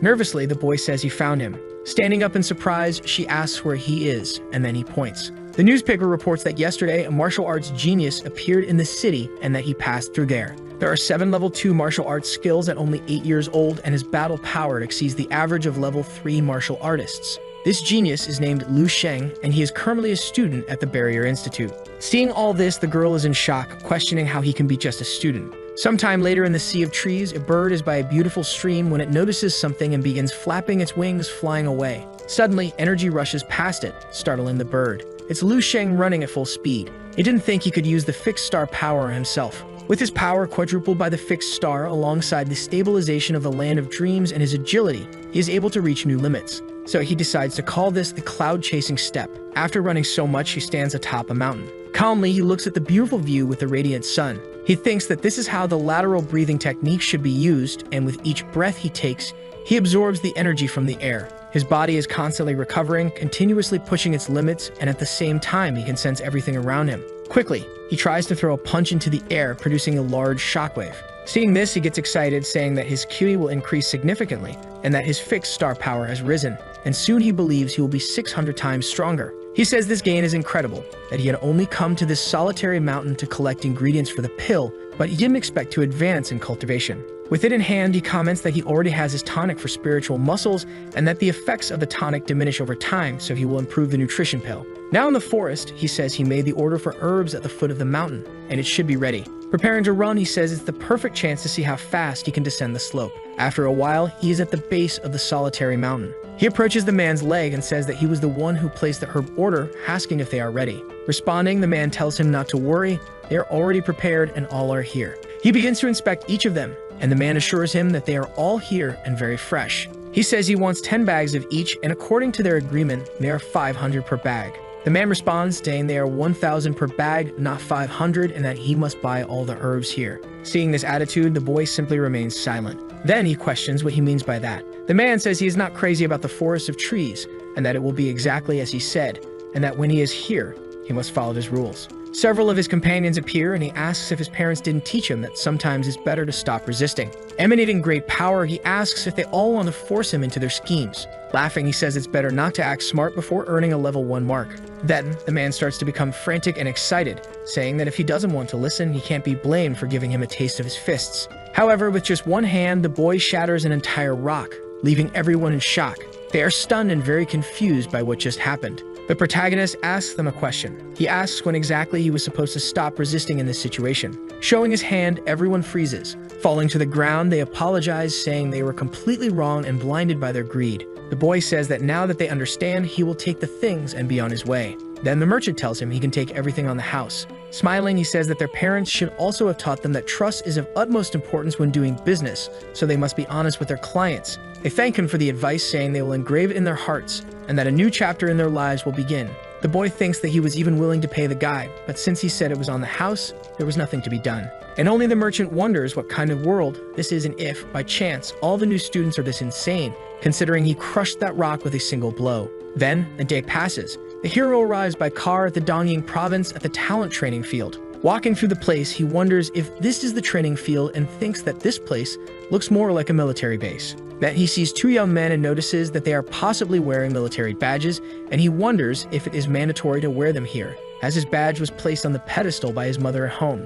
The man approaches, asking which city he is from and if he is there alone. He responds, saying that he came from Bahi City and that he had some problems. The girl asks if everyone from the city of Bahia hasn't already entered. In response, her friend says he must have taken the last spot at the last minute and that he doesn't even have a badge. Analyzing, the instructor realizes that he came alone and asks if, by any chance, he is Lu Sheng, the student that the president of the Martial Arts Association mentioned. Laughing, another person says that's why he's the president's favorite. The same one comments that he must have received many favors behind the scenes, and then the instructor tells everyone to be quiet. Pointing, he says that he can enter with the UN City group and that, as soon as he enters, the ceremony and integration will begin. As he enters the place, he wonders why they have to enter in groups for the integration ceremony and figures it must not be a regular ceremony. However, he starts hearing a strange noise, the sound of chains, as the gate begins to close. Everyone starts getting nervous, questioning what is happening and asking if they are being locked in. The man explains that their mission is to find the exit, which is on the other side of the passage.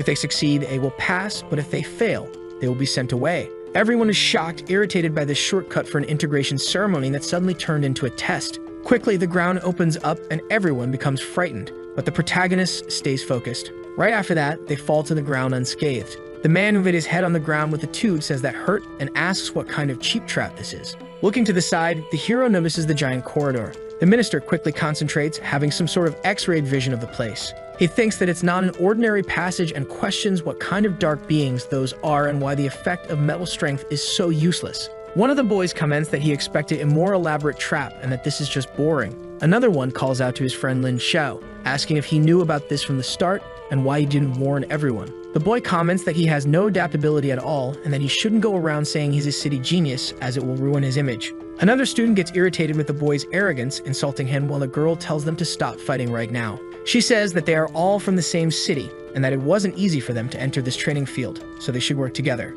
Lin Xiao says she is right and that all this city should work together, and it would be terrible if they lost to someone because this is an extremely talented field. Pointing to the hero, he says that there might be an extra person here and wonders if this kind-hearted stranger is willing to explore the place for them. Nervous, the girl says it's not a good idea, but laughing, the guy says it's a great idea. The little mounts to help them test the traps. In response, the hero simply sighs and says he can go. The boy comments that he better try hard. If he does well, maybe he can join them. Looking back, the protagonist says that predators walk alone and that only prey travel in packs, leaving the arrogant boy visibly unsettled. The conceited boy questions how he dares call him prey and says he's going to kill him. However, he quickly notices something strange approaching. It's several giant red spheres. One of them falls in front of the hero, who realizes they are mechanical puppets, similar to robots. Lin Xiao comments that even the weakest mechanical puppet is stronger than a level 1 martial artist, and there are many of them. Looking back, he sees all the students frightened, not knowing what to do. It is known that mechanical puppets can be programmed to fight all day with high-level martial artists,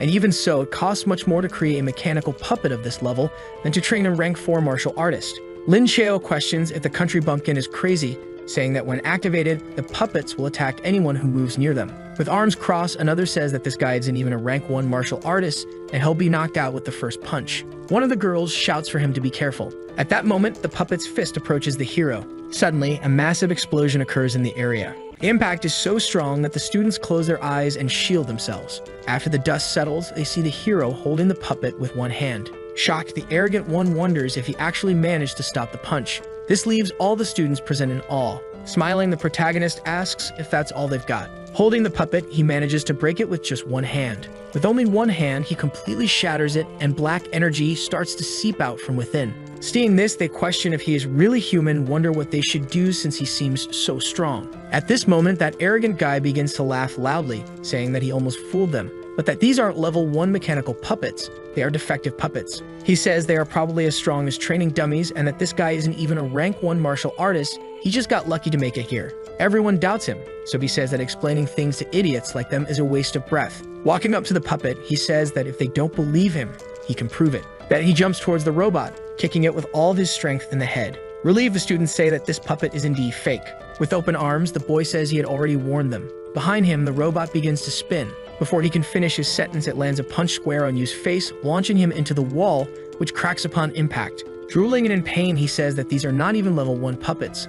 They are level 2. The puppet appears confused as the boy lies on the ground. He says that if these mechanical puppets are level 2, then what rank must this person be? Every mechanical puppet has a core, and you just need to strike the core lightly to defeat them, but there are many of them. The protagonist realizes that this is getting quite boring. He breaks them all single-handedly. Frustrated, the man asks what is going on as all the robot puppets just malfunctioned even though they were newly purchased. He wonders how a bunch of kids who have reached rank 1 could possibly defeat rank 2 puppets. The hero tells the gatekeeper to come over, and the man wonders since when he became the gatekeeper for the second challenge. Determined, the boy says he hopes he won't disappoint him. Next, he surpasses the cloud chasing technique and prepares to use the Star Impact X10 strike. Seeing him right in front of him, the man is completely terrified. It is then notified that 08 has been disqualified. A blonde woman is analyzing all the data. With a cup in hand, a man with green hair approaches and says that today is another day full of joy and satisfaction. Noticing the woman there, he calls her by name Shui King. She tells Major Xiao Shin King not to call her that and says that if he's so free,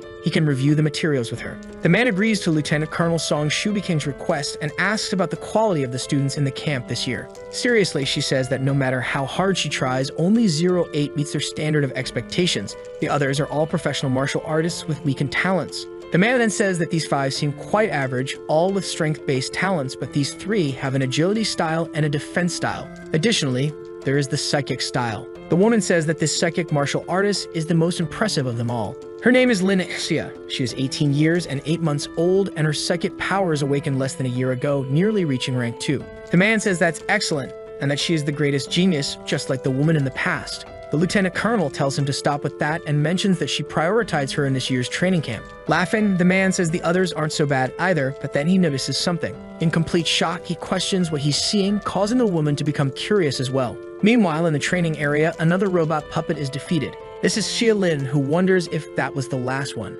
Analyzing, she says she senses something very dangerous there, and that this skill belongs to someone at least rank 3, and that it must be some kind of supervisor for the evaluation or something like that. Entering the room, she sees several men looking nervous. Many are holding shields, while others launch attacks. She wonders what is happening as there are so many people on high alert and what they are fighting against. She questions again if something is really happening here. Using her specific abilities, she realizes it's 2 people fighting, and she wonders why the opponent is human when the targets of the evaluation were supposed to be robots. The protagonist notices and questions who he is. In response, the man looks back at her, completely startling her. At that moment, the door quickly closes, and looking back, the guards seem curious. Trembling, the girl asks what that was as the feeling of fear overwhelmed her heart with terror. The major asks what the situation was there and where the responsible supervisor is. He explains that the surveillance cameras near the entrance were all destroyed, and they lost contact with the supervisor. The man demands information on everyone who passed through Passage 12 right now, and she says it's no longer necessary. A crater begins to form in the wall. Breaking through the wall, the protagonist emerges. Relieved, the men understand it's just a student. But suddenly, a murderous aura emerges. He is walking while carrying an unconscious man. The lieutenant asks if he isn't a student from Qinyuan City and questions who he is. The boy drops the man on the ground and introduces himself as Liu Sheng from Bay City. Smiling, the major says he has guts. He remarks that in addition to destroying those mechanical puppets, he also defeated the supervising instructor, proving he is exceptional. With a slight snort, the boy says it's a misunderstanding. He thought it was part of the evaluation and the instructor was indeed strong, so he didn't hold back. Seeing this, the woman remains silent, observing. Then a powerful energy manifests from within her. It moves toward the protagonist. He simply stands still, saying nothing. She congratulates him for passing the entrance evaluation. She then asks him to rest as a staff member will guide him to the dormitories. She mentions that she watched the recording and that the mechanical puppets were nothing more than toys in his hands. The man states that his records show his vitality is only 15, and his combat power is 15,000, questioning if that's possible. This controversial figure says he evaluated him with psychic energy and felt nothing. He didn't react either. At this point, the major asks how she managed to handle that monster. The woman says she has decided, but the record statistics are not accurate. They will mark him as a high priority, just like Xia Lin, and it seems this year's election will be very interesting. Meanwhile, Lu wonders if that was a psychic energy surge and that the psychic power from the Dong structure is at least 5 times stronger than his. The man says it's time for them to go to the cafeteria to eat something, and he'll take him to the dormitory afterward. The hero thanks him and apologizes for the inconvenience. The man tells him he can eat as much as he wants for his first meal, and then he finds himself at the table, seeing many delicious dishes. He says everything is delicious and that he needs 10 more plates. As he eats a lot, a woman approaches asking if he is the student Liu Sheng. She introduces herself as Yang Yuan and says she is also a representative from Bay City. Then she asks if she can sit with him. He responds, saying the food is unlimited and that she can get more from the kitchen. Irritated, she thinks to herself that she's not here for the food. Thoughtfully, the hero mentions that according to what the president had said, Bay City hasn't had a representative for years, so he questions what is going on. She says he must have misunderstood, as the city currently sends representatives every year, but almost no one has passed the entrance evaluation for years. And even if they pass the evaluation, they are asked to leave because they don't accumulate enough points. Afterward, they just become stepping stones for others. Lu asks what these points she's talking about are. She explains that points are the currency here, and if he wants to use the resources of the training camp, he will need to spend points. For example, using equipment, consulting the cultivation sector, getting tonics, and even securing lodging all require points. And the fly meat he is eating is exclusive to military rations, but he can obtain it by spending points. So far, only 3 people in the entire training camp have earned points. Surprised, he asks if it's only 3 and how they managed to get them. She responds that points are only earned by passing tests and evaluations, and they gain points by passing the entrance exam. Kao Yang, a rank 2 martial artist awakened from Yanglan City, possesses the stone skin talent. Next is Meng Xin, a rank 2 martial artist awakened from Dongjiang City, and he possesses super speed. Lastly, there is someone even rarer than a martial artist with psychic abilities. It is said that her talent and skill surpassed this year's training, and that person is Xia Lin. She was walking down the hallway when suddenly she notices something. Looking to the side, she sees the protagonist eating an entire chicken. Seeing this, she's completely startled and shocked. She almost drops her food while in the background the protagonist asks if it's her. Yang asks if he knows her, and he responds that they met briefly. The woman mentions that there is also a 4th person, but the rumors about them are quite absurd. Besides being extremely strong, they supposedly managed to destroy almost all the mechanical puppets alone. On top of that, she says that person is a maniac, and they even beat the supervising instructor to the point that he had to be taken to the hospital. She says they are talking about a raging lunatic and laughs, saying she doesn't believe such a person exists. The boy mainly understands that the instructor was really tough and that everyone here is talented. Handing him the map guide, she tells him not to worry as she believes in him. She says that with his talent abilities and more training time, he could become as strong as they are. Wiping himself, the boy thanks her and someone behind him appears,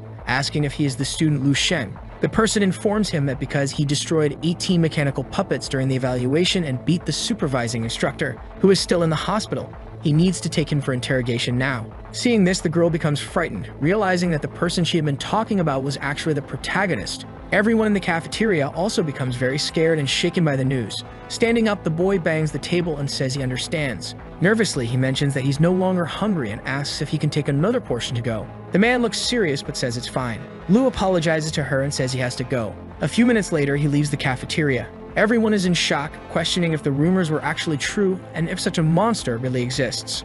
The girl begins to feel a mix of emotions, ranging from fury to embarrassment, due to everything she just witnessed. Sometime later, at the command center, the colonel tells Lu Sheng that he is truly an exceptional student, having spent half of the annual budget so quickly. With crossed legs, she states that each mechanical puppet is worth tens of millions and that furthermore, none of them can be repaired, so she congratulates him. However, she mentions that after the discussion, they decided not to take any action against him since he was only doing what he was supposed to in his evaluation, so it wasn't his fault. Interrupting the discussion, the major arrives along with 3 others. He comments that it's perfect and that all those who passed their evaluation are here at this moment. He calls the protagonist's attention, who looks to the side and observes them. Sheng congratulates everyone for passing the entrance evaluation and says they did very well. He explains that in this training camp, the stronger they become, the more resources they will receive, and he will give them the points and rewards they deserve for this. As soon as they accumulate a certain number of points, they will be recorded on a points card, and he hands the cards to them. He explains that this is the gold points card the instructor mentioned before they came here,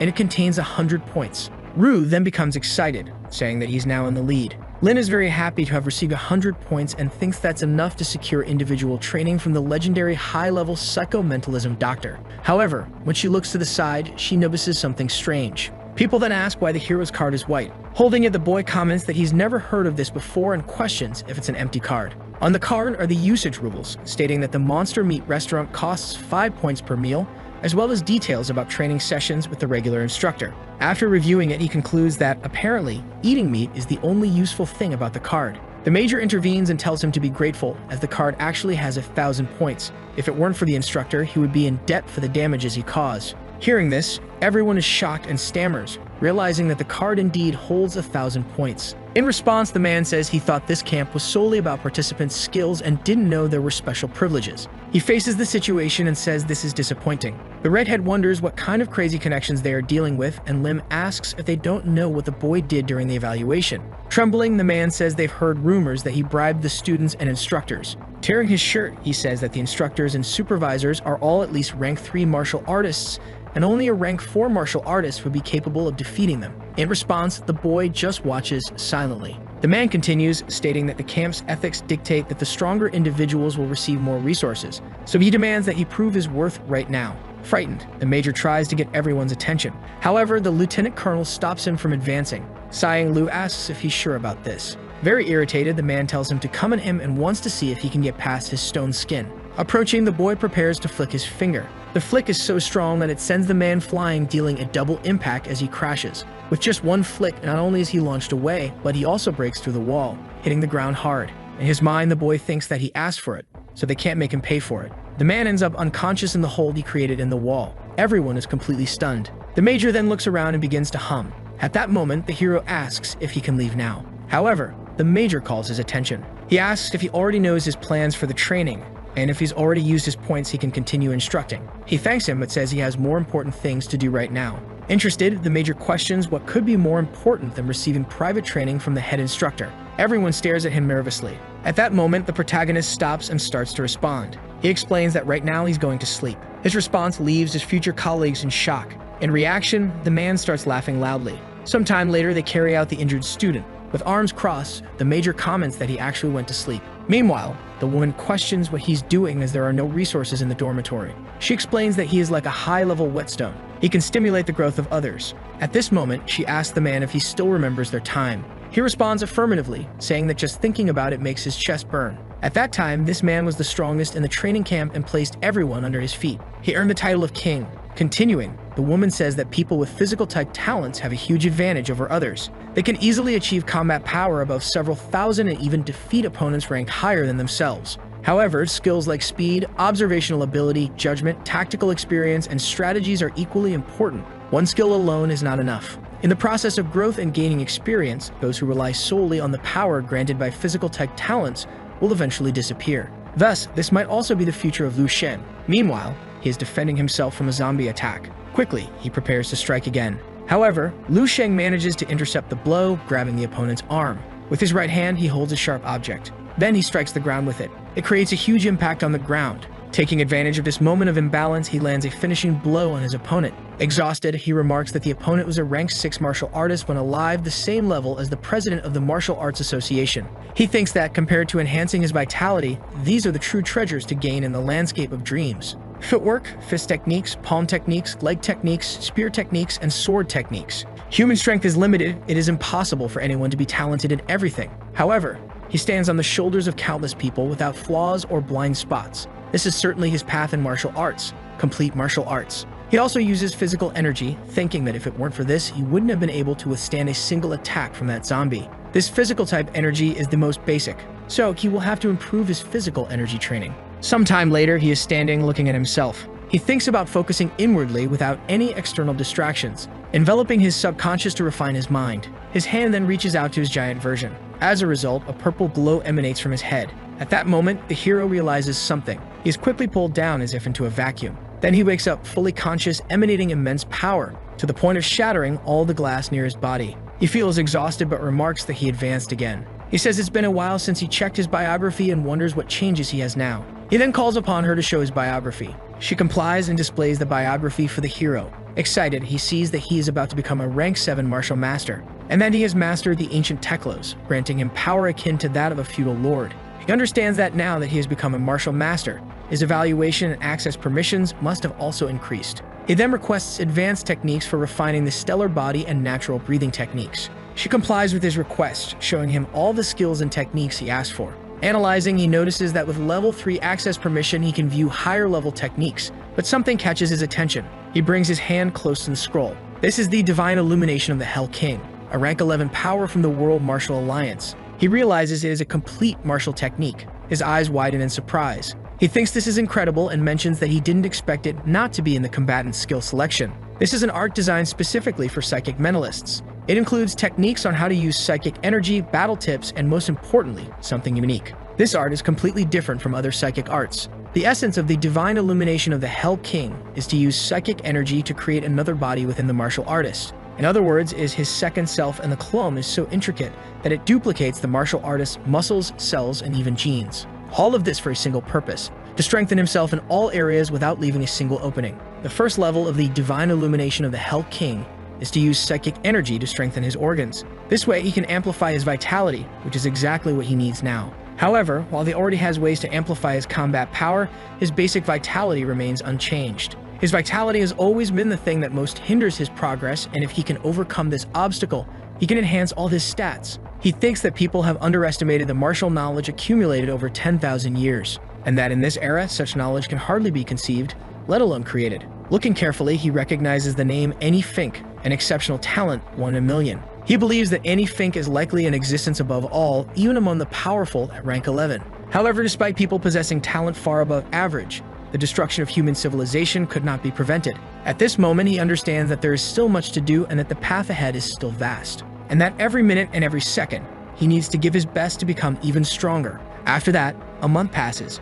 In the trading camp inside the psychic room, Lin Texia is undergoing some kind of training with her powers. She stands on a puzzle-like mat. At this moment, some yellow objects move toward her. Using all her psychic powers, she manages to slice through them all, without moving a single muscle. Each beam of her power carries a sort of white metal weapon. In the background, someone comments that it wasn't bad at all, and that she is progressing very quickly. They also point out a room, stating that she can now control 3 stars with ease, and once she can control 6 effortlessly. They will signify that she has entered the realm of a level 1 mentalist. The girl bows, thanking them and saying it's all thanks to her tutor. The tutor responds that it is due to her talent and effort. However, Falk noticed something. It seems there is a significant weakness in her mental fortitude. The girl becomes nervous as the woman continues, asking if someone has left her with some kind of mental trauma before. The image of the protagonist quickly flashes in her mind. She responds affirmatively and asks the head tutor if there is any way to resolve it. The woman then says it is very simple. She explains that she must find the person who caused her trauma and defeat or kill them.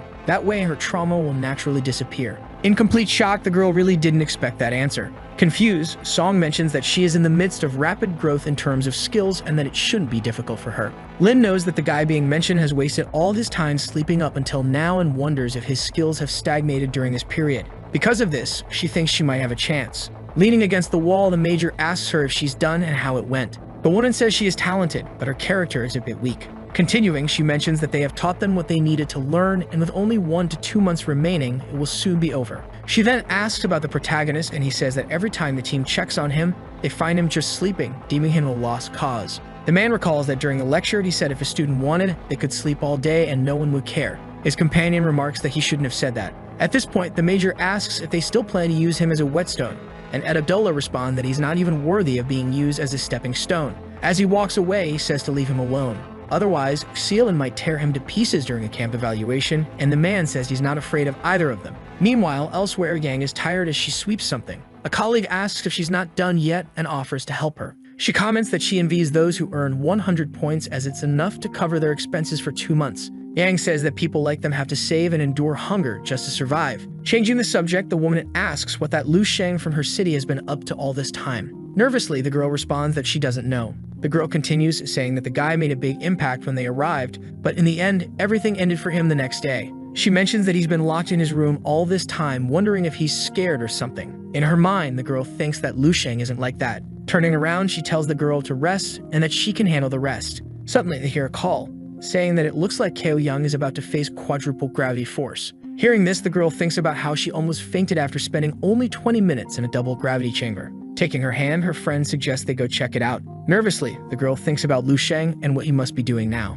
The protagonist is training elsewhere. That muscular man from before is training under triple gravity force. One of them comments that it's been 4 minutes and that he managed 80 more seconds than the last time, pressing the button to end the test. Everyone applauds Ko Young, saying he really pushed himself and spent 4 minutes under triple gravity force. Sighing, the man says he did well. Hearing everyone's applause, he wonders how they would react if he increased it to quadruple gravity force. Approaching the man, someone comments that soon he'll be able to handle quadruple gravity force and thus become a rank 3 martial artist. The oblivious one rubs his head as he feels a dull ache and asks how Lu Sheng is doing. The man responds that he's still the same, and every time someone checks his room, they find him just sleeping on the bed. Young thinks that in the past, he had no chance against him. But now, no matter how slow the turtle is, it can still catch up to the sleepyhead, especially since he spent over a month just sleeping. It ended up being a waste of those 1,000 points, so perhaps this is his chance. Speaking of the person in question, he suddenly appears in the training room. He asks if this is the gravity training room and says it looks fun. Young greets the sleepyhead and asks if he finally decided to come to the gravity training room after sleeping for over a month. Ignoring the boy, he only thinks that he didn't expect to spend so much on food. Pressing a button, he tells him to start slowly as there are only 3 hours left. He looks back and questions if it's really been over a month and that now he can find out how strong he's become. The man then asks if he won't warm up first. Upon entering, he sets the gravity force to level 2. Smiling, Young comments that gravity force is no joke, and if he doesn't do some kind of warm-up before using it, the external pressure can immobilize him and destroy his organs. He comments that either Lu Sheng doesn't know this or he's too arrogant. Everyone is watching and they say the gravity system must have already activated and wonder why he hasn't noticed yet. At that moment, Lu Sheng throws a punch. While everyone observes, one of the men starts to tremble. Others approach, asking if that really is Lu Sheng. The boy is demonstrating incredible mobility. They question how Lu Sheng can move so fluidly, even under this gravitational force. Excited, the boy says this is quite innovative. He then decides to press another button. Seeing this, the man wonders if he is going to stop because he can't handle it anymore. But the boy decides to press the button anyway. It makes an irritating beeping sound, which annoys everyone. They wonder what's happening. In fact, he has increased it to quadruple gravity force. Focusing, he thinks about how this feels like being under an even greater gravitational force. He then slaps the ground with his hand. This leaves everyone surprised and shocked. Sweating, the man can't understand what's going on. Lynn approaches the area saying she's exhausted and that the instructor was really annoying. When she looks to the side, she notices something strange. She wonders why so many people are gathered there. Mouths open, people are stunned and dazed by what they are witnessing. Curious, the girl approaches and asks what they are looking at. But when she looks through the glass, she sees something very strange. Lu Sheng, without any difficulty, is doing a handstand using only 2 fingers. Pointing at the glass, she asks if that frog really is Lu Sheng. Young is in shock, questioning why he is so strong. She wonders if he shouldn't have been sleeping all this time. At the same time, the boy thinks that the quintuple gravity force is fun, but it's probably time now. He stops his handstand and goes to press the button. He ends up increasing it to quintuple gravity, which leaves everyone in shock. He then uses the natural breathing technique, earth breathing mode. One of the observers remarks if they're really seeing this, and another asks what's going on. The arrogant one also arrives at the scene, asking if this is real. Young also arrives, saying it can't be, and it's really that kid. Pressing up against the glass, Young still doesn't understand how this can be happening now. The quintuple gravity force has been activated. The boy understands that this force is perfect for his current training, allowing him to perform the movements of the stellar body enhancement technique. However, all of this is still far from enough, because he needs an even greater pressure, one that will push him to his limits. Wei asks if he's finally going to turn off the machine because he can no longer move. Another person says it's impressive that he lasted so long under quintuple gravity force. However, at that exact moment, the hero presses the button again, leaving everyone in shock once more. Meanwhile, in the command room, Cap's Baigsa comments that there were 2 others today and several students have already quit the training camp. The Major remarks that they are all spoiled and pampered, and after going through so many difficulties here, it's no surprise they don't want to stay any longer. It's a matter of whether they can endure a bit of hardship before facing monsters in the future. In response, the man says their level is very good and around 80% of them should make it to the end. At this point, he asks to take a look at the gravity room and studio movement because people are pushing to break new records. However, he notices that someone has just broken the record in the gravity room. Song mentions that Cao Yang was about to reach quadruple gravity force. However, the Major says that someone did break the record, but it wasn't him. The one who broke the record was, in fact, Lu Sheng under octuple gravity force. Upon hearing this, the woman ends up breaking the glass she's holding. Standing up, she questions if he's really talking about Lu Sheng. The Major asks what rank he is, and the woman responds that she doesn't know. But she says they have finally found the person they were looking for. Meanwhile, in the gravity room, Cao Yang realizes that this gravitational force is still too much for his current level of vitality, and he is reaching his limit. Now he decides to try out the new technique. His heart begins to be enveloped by a mystical energy that flows throughout his body. Quickly, he gets up. Looking at Song, he realizes that he has only strengthened his heart, and his vitality has increased by about 10%. Because this is the power of the divine illumination of the Hell King. Clenching his fists, he becomes very excited. He states that now he's going to test his true limits. Outside, in disbelief, they say he's already facing octuple gravity force and that he couldn't possibly be thinking of increasing it further. Pressed against the glass, Yang doesn't understand what's happening and remarks that they're outside the gravity force, but the pressure is still immense. Quickly, everyone begins to fall to their knees. Even Yang himself falls to the ground, frustrated, asking what Lu Sheng is doing. The gravity force increases to decuple. Yang ends up collapsing onto the floor, cracking the ground as he lands. He says it's incredibly intense and every movement of his body emits a stressful scream. He's using all of his energy just to stay conscious, but he can't move an inch. He admits that this gravitational force is far beyond what he can withstand. Yet this is exactly what he desires. He wonders what kind of person is needed to change the future and reverse this fate. Would it be someone who has mastered high-level martial arts, someone with talent, or perhaps someone with unlimited resources? The answer is someone who is capable of surpassing all their own limits. Within this gravitational force, Lu Sheng stands firm while outside, everyone remains on their knees. With great difficulty, Yang opens his eyes, observing. The girl realizes that Lu Sheng has returned. After some time, he begins to exit the room. He appears slightly tired as everyone watches him. As he walks in his direction, someone calls out, handing him a towel. It's a short-haired girl who looks a little nervous. Taking the towel, the boy thanks her. As he wipes his face, he thinks that if everything had ended so quickly, he wouldn't have invested 3 hours of points, and it would have been a waste. Then he notices that there is a reward for setting a new record. The system notifies him that he received 1 reward point for setting a new record, bringing his total points to 4,335. Everyone is in shock when they realize that his points are in the thousands, while the points of ordinary people don't even come close, even if added together. In his mind, he wonders if 4,000 is enough to satisfy him. Everyone begins to step aside, making way for the hero to pass through without obstruction. At this moment, one of the boys gets excited and another asks where he's going. Observing, Yang understands that he has a commanding presence and is ahead of everyone. Watching this scene is like observing a fierce tiger advancing with a distant September chasing behind. Her friend comments that he has a talent for physical strength and broke the record, questioning if he's at the age of a rank 4. Widening her eyes, the girl realizes he's heading to the movement and footwork technique studio. Meanwhile, Rav is training in a room, dodging lasers. He has completed the level 2 tactic training with a 97% success rate. This achievement has allowed him to surpass 52% of the students in terms of movement skill. He understands that his results are constantly updated on the main martial alliance board and that he has already surpassed more than half of the people worldwide. He reflects that humans are not all equal and that the gap between them and others is now beyond any measure, and that even by merely observing his training, these people have gained extraordinary benefits. Opening the door, he stands with open arms, expecting acceptance from the others. However, he notices that they are looking at another room and questions what's happening. Even the structure and its instructors are present there. Running to the spot, he asks why everyone is looking over there, and someone says it's because of Lu Sheng. The redhead asks if they're talking about lazy Lu Sheng and questions if he really thinks he's going to break his record. Looking back, the boy feels confused, wondering who this redhead is.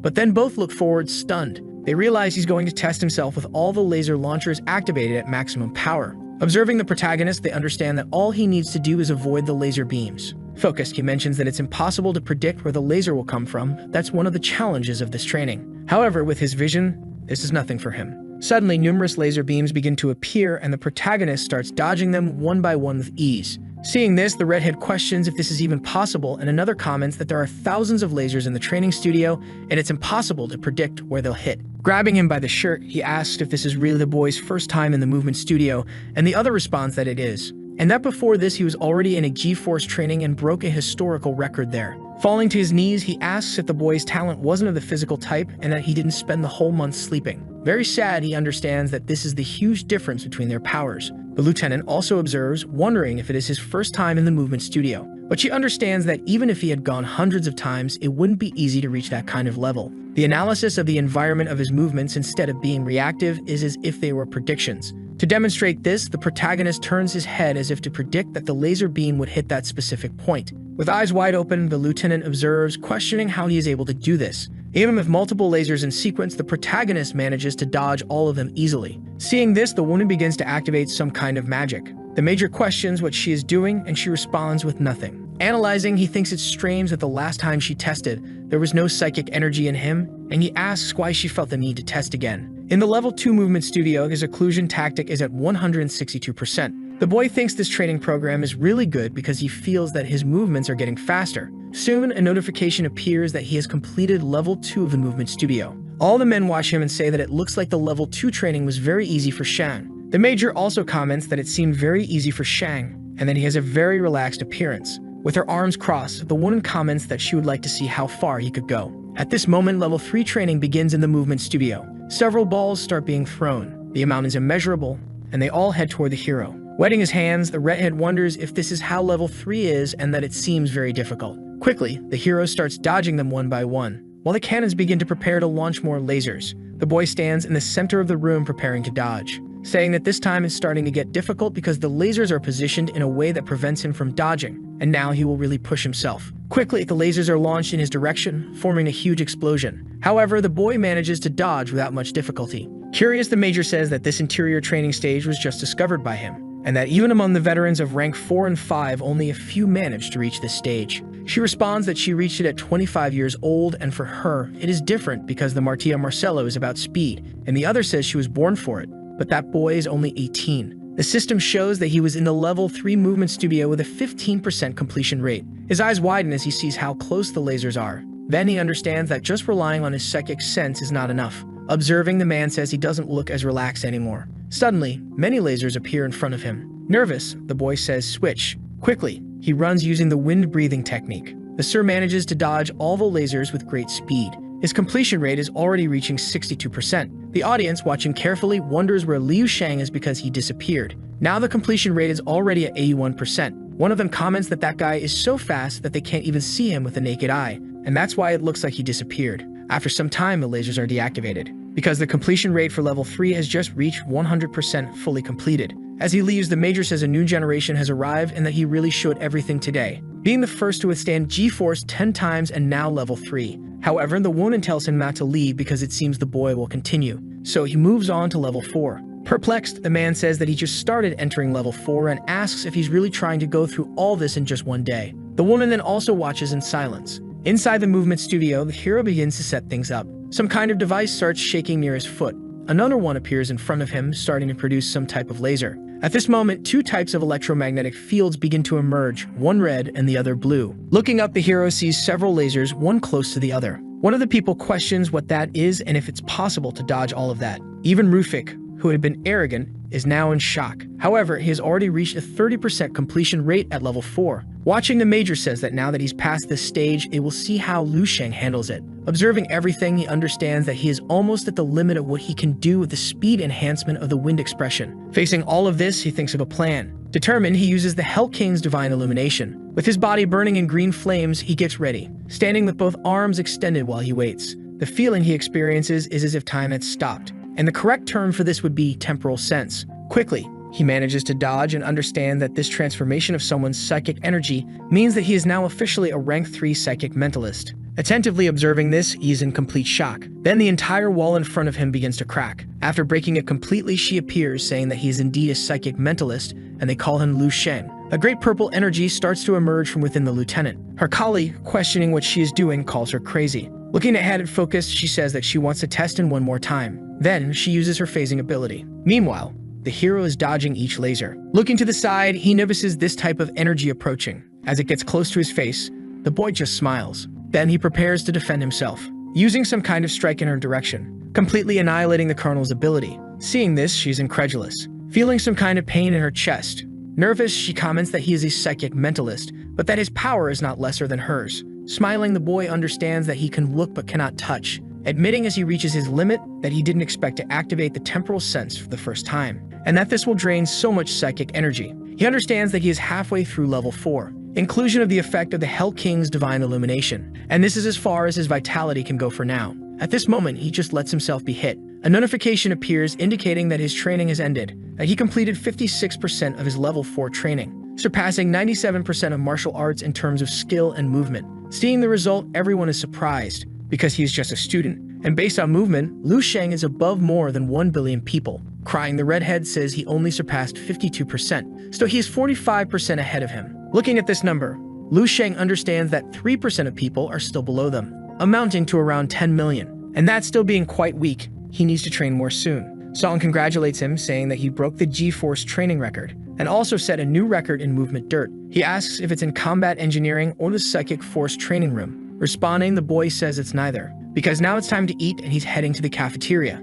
This response leaves her speechless and makes the Major laugh a lot. After some time, they call him and he goes to the command room. The man explains that he called the boy for a small evaluation and that there are a few things they would like to discuss. The woman explains that the entire dormitory is equipped with this type of blood collection needle for vitality assessment. Then she asks if he tested his vitality during this time. Responding, he says he didn't test it because he couldn't pierce his skin with the dormitory needle. With arms crossed, the Major says it definitely happened with Team 3, and that without this level of physical extension, it would be impossible to break the G-Force record. At this moment, the woman starts taking something out of her clothes, showing a collection needle used on ranks artists, which should be good enough for him. Taking his hand, she prepares. Then she pierces his fingers with the collection needle. His vitality quickly appears, showing 24.65. Nervous, the man says it's been almost a decade since he saw such a young rank 3, and he comments that they will also check his combat power. Focused, the protagonist thinks that since he's done this, he will give his all to see how far he can go. So he decides to use the fire inspiration,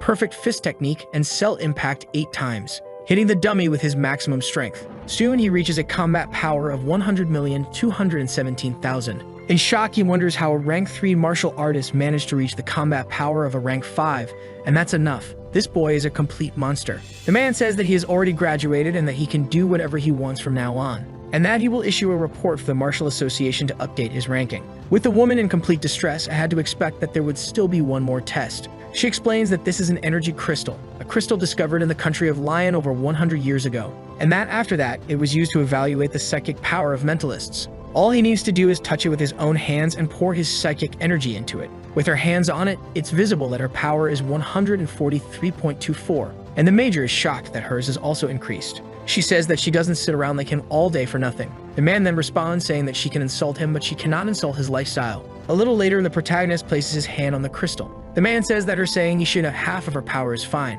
but saying that he's not weaker than her, he couldn't believe it for a second. But the woman tells him to shut up. Focused, he begins to pour all his psychic energy into the device. A lot of energy begins to emanate from the crystal, making the instructor ask how this is possible. His mental strength is 113.56. Observing this, the woman realizes that there is a mental purity of 20.3, being more than double that mental strength, and for a psychic, each point of mental purity is extremely difficult to acquire, because it's like folding and compressing a common towel repeatedly until, from doing so, the towel becomes compressed to the size of a coin. She is in shock because he is only 18 years old with an absurd level of skill, and the term change is not enough to describe him. The Major, also in shock, says that this is incredible and so impressive that it borders on the divine. Hearing this, the woman punches him with the tube in his face. Approaching the boy, she asks if he already has a master, and if he has studied mental cultivation techniques before. Lu Sheng responds, saying he already has a master, and that his master taught him a unique method of cultivating mental energy, in addition to teaching other things as well.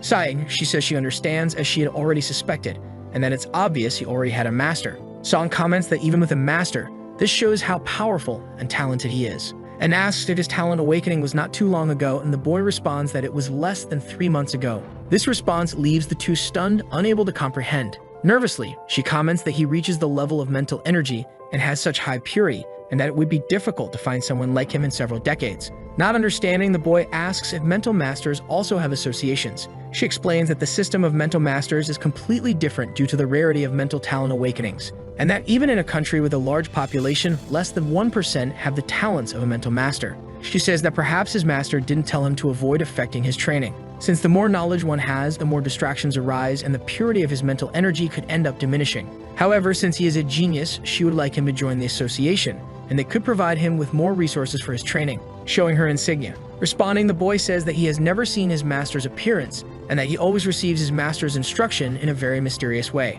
The girl says that his master must be an extraordinary person and thinks that when such a powerful talent is discovered, people want to protect him, and that it's surprising that his master allows him to live independently and only someone with a very high level of perceptive knowledge could act that way. In his mind, the hero thinks that it's very difficult to explain this, so he used that excuse. But it would be very cool to openly say that his master came from the future. Being 10,000 years in the future and possessing a level 11 power, his name is Duan Wushing. Smiling, the man intervenes, saying that he would love to continue the conversation, but he came to discuss a few matters with him. He then hands him a card with 5 million and says that the training camp isn't over, but it seems that he is the #1 student and gives him his additional prize. The girl comments that he shouldn't worry, as there's no way to be dissatisfied because this is the most they can offer.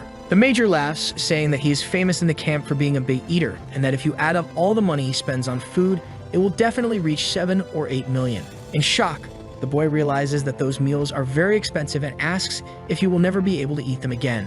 Song comments that even though that amount of money is small, it's enough to demonstrate the military district's goodwill, and this is the second thing on the list. Examining the card, he asks if this is a form of recruitment. Smiling, the Major replies that he is smart, and that it can be understood that way indeed. However, Song warns him that he must understand that being a martial prodigy like him, he will inevitably go to the battlefield to fight enemies and monsters, because a normal martial warrior cannot become a holy dragon martial warrior while staying in the safe zone. The Major explains that the government and the Martial Alliance offer support and privileges to martial practitioners, but it's not free, and soon the time will come. Laughing, he tells him to consider himself the #1 in the Eastern Military District, and that he should know that in their region, he has an advantage because their female soldiers are the most beautiful in the country. He explains that these are beautiful women with fine features. Before he can finish, the woman throws something at his head, After pushing him away, she explains that he will represent the province's genius training camp and participate in the selection of enlightened generals in the eastern province. This information leaves the boy quite startled.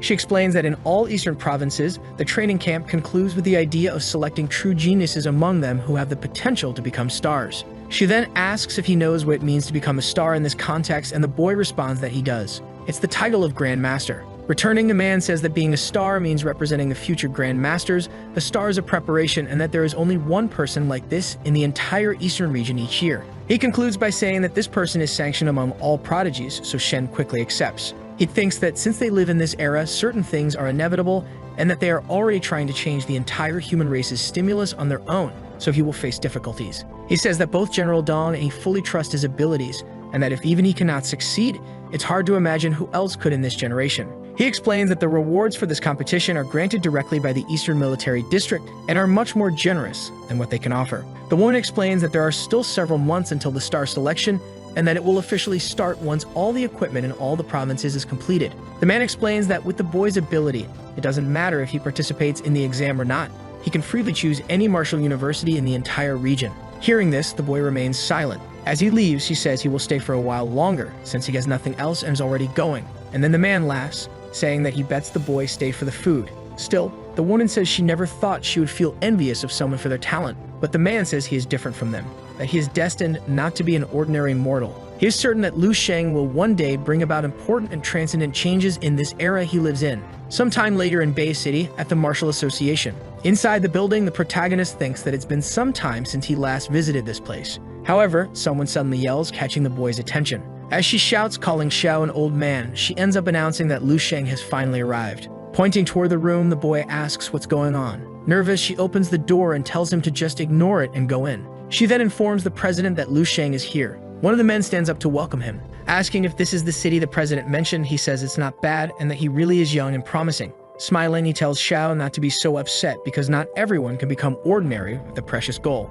The man is completely hunched over. The one in the hat says that countless people are weaker than his ceiling and that one more or less Lu Sheng in the city won't make any difference. Very irritated, the man thinks he is too arrogant. Completely furious, he questions why he is here if the training camp is ongoing and demands a good explanation. With an envelope in hand, he explains that the head instructor of the training camp asked him to deliver this and that it requires his approval. The man asks if she wants this document to be reviewed and approved by the president of such a small city as Bay. He questions if he committed some kind of fraud at the training camp and now wants the person who recommended him to take responsibility for his mistake. Holding the envelope, President Xiao becomes very irritated. In anger, he ends up tearing the envelope in half.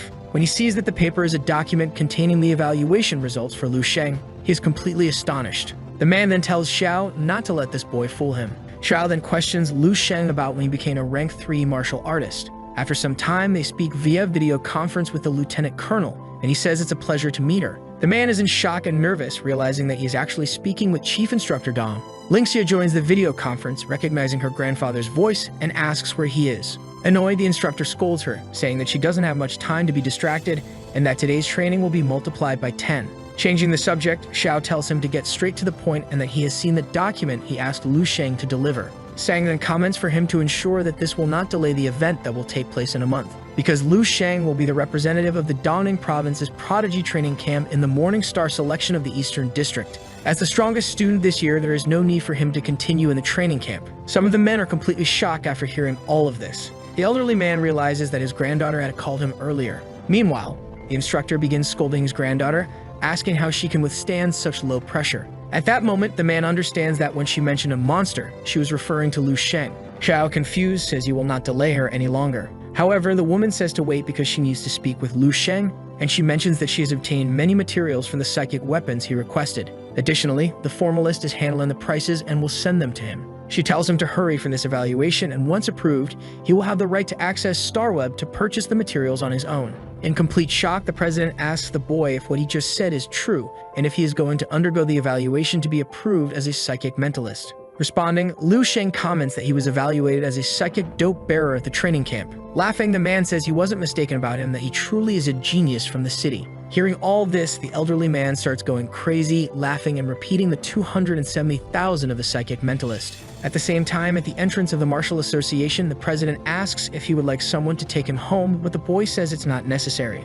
As he gets into the taxi, he reflects on how impressive it is that, in the world of martial arts, power can achieve anything. The taxi driver asks what his relationship with President Xiao is and comments that he seemed very friendly with the boy. Thoughtful, the boy realizes that even the driver can tell the president is in a good mood, and he replies that they are not related and that he met him today. Spotting a sign ahead, the driver quickly brakes abruptly, facing a giant sign that mimics a banner. Getting out of the car, the boy is shocked to realize it's the sign of the Hongchuan Martial Arts Academy. In front of the Hongchuan Martial Arts Academy, the man says he is here today specifically to challenge everyone in the academy. Pointing at the man, Nai says that he is the martial artist from Anki 4 and they even came to challenge the academy knowing her father is injured. Hurt, her father calls out to Lin Qiang, saying that his academy has benefited from recruiting new students for a year and asks what more he wants. Irritated, the man says that since he dares to display his sign, he needs to be prepared in case someone comes to break it at any moment. Standing up, he says that he is right. Since they raised the sign, it must have the ability to keep it standing.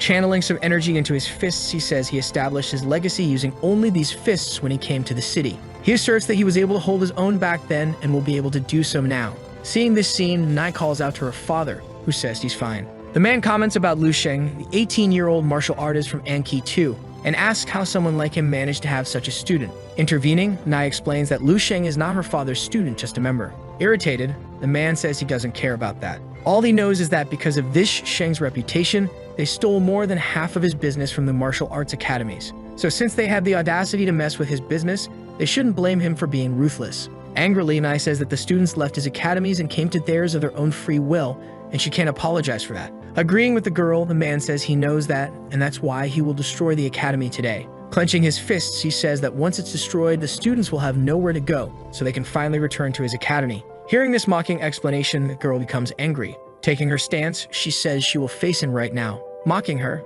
the man says that apparently he will have to crush a beautiful little flower today. But her father says that she is no match for him and that Lin and Sorda's skills are not those of a rank 4 martial artist. However, Nai insists that if the rank 3 martial artist fights him alone, she will defeat him by combining their strength. The bully then asks how long they will keep chatting and tells him to hurry up and face death because he doesn't want to come back here tomorrow. Focused, she warns that after defeating him, she'll make him parade through the streets carrying his own sign. Surrounded by a black and red energy, the man says this girl has a very sharp tongue. Rushing forward, he says they are irritating him. With a very sadistic smile, he approaches the girl. At that moment, her father steps in front, being used as some kind of human shield. Due to the impact, he is thrown far away. The bully declares that he really is trash, unable to withstand even a single punch. At that moment, they question how he managed to reach rank 5, and that the man has been hiding behind the cursed academy all this time. Then he asks if it's been a long time since he faced a prodigy like him. He then asks who will be next. The man says that if all the bully wants is for them to close the academy's doors,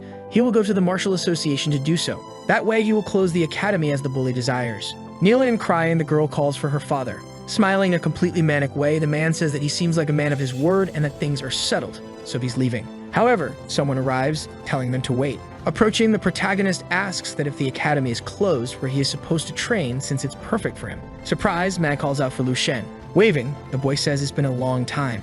The bully approaches him, saying he talks too much and should stay quiet. The man then says that if he's worried about another place to train, he can train in his own academy. He comments that this academy is trash and that their master couldn't even withstand one of his punches. He then asks what they can offer. The hero then asks if he's talking about the Tenjin Academy for him to go to. Showing his hardened chest, he says that the Tenjin secret technique is a restricted art that isn't taught easily, and that no one here would be able to break his defense. The old man just listens to all this in silence with his head down. Lu Sheng asks if he's willing to teach such an incredible technique. Smiling, the man replies that yes, as long as he enrolls in the academy and accepts him as his master. Curious, the boy asks how he intends to teach him. In his mind, the man doesn't understand why this boy asks so many questions. He was about to respond, but he quickly feels something very wrong happening in his body. His body starts to swell, causing his clothes to tear. Sweating profusely, he doesn't understand what's happening. Giving a thumbs up, the protagonist says it's impressive because it's very resilient. At that moment, he punches him with all of his strength in the chest, sending the man flying far away due to the impact and breaking the wall.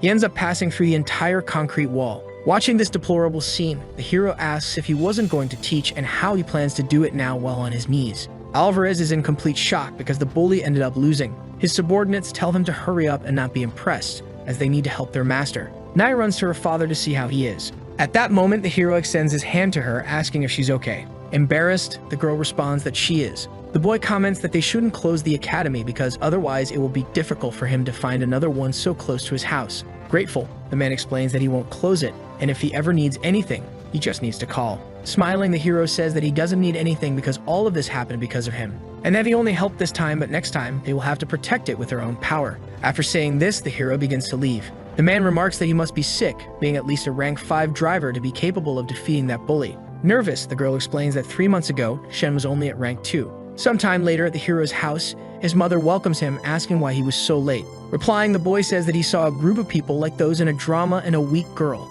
so he gave him a little help.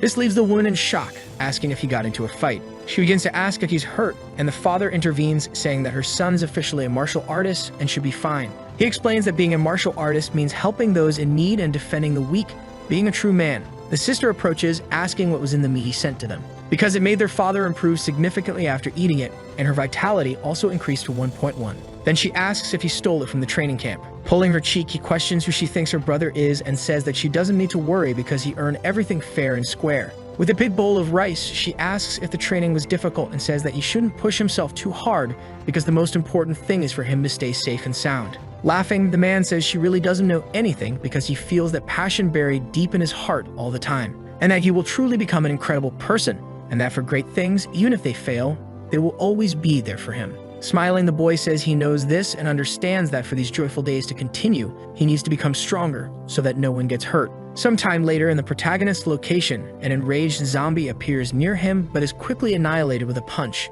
Looking at his hand, he is impressed, saying that now he can defeat a rank 6 martial artist zombie with a single strike. Looking up, he realizes that this must be the operational center of the base, but he becomes nervous remembering the zombie with the overwhelming aura from before. He wonders if he can face it now, but for now, he decides to take a look. However, looking closely, he once again senses the presence of that zombie, which leaps from the base, heading toward him and breaking the ground with force. The boy barely manages to dodge, but then he recognizes who is in front of him.